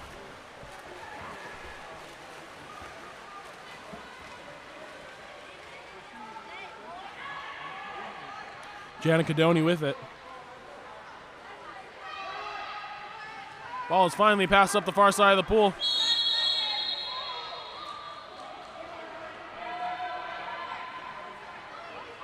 Adriana Leone has it. She pops the ball, puts it into center. Maddie Fulmer steps, shoots, and scores. With 4 seconds remaining, Maddie Fulmer scoring out of center for Cyprus's 18th goal of the game.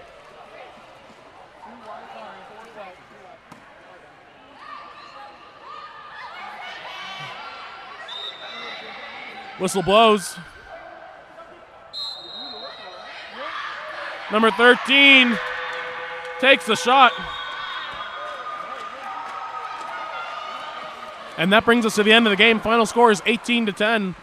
Cyprus Water Polo ahead of Skyline Water Polo. Thank you for tuning in. We'll be right back tomorrow at 11 a.m. with more. Thank you.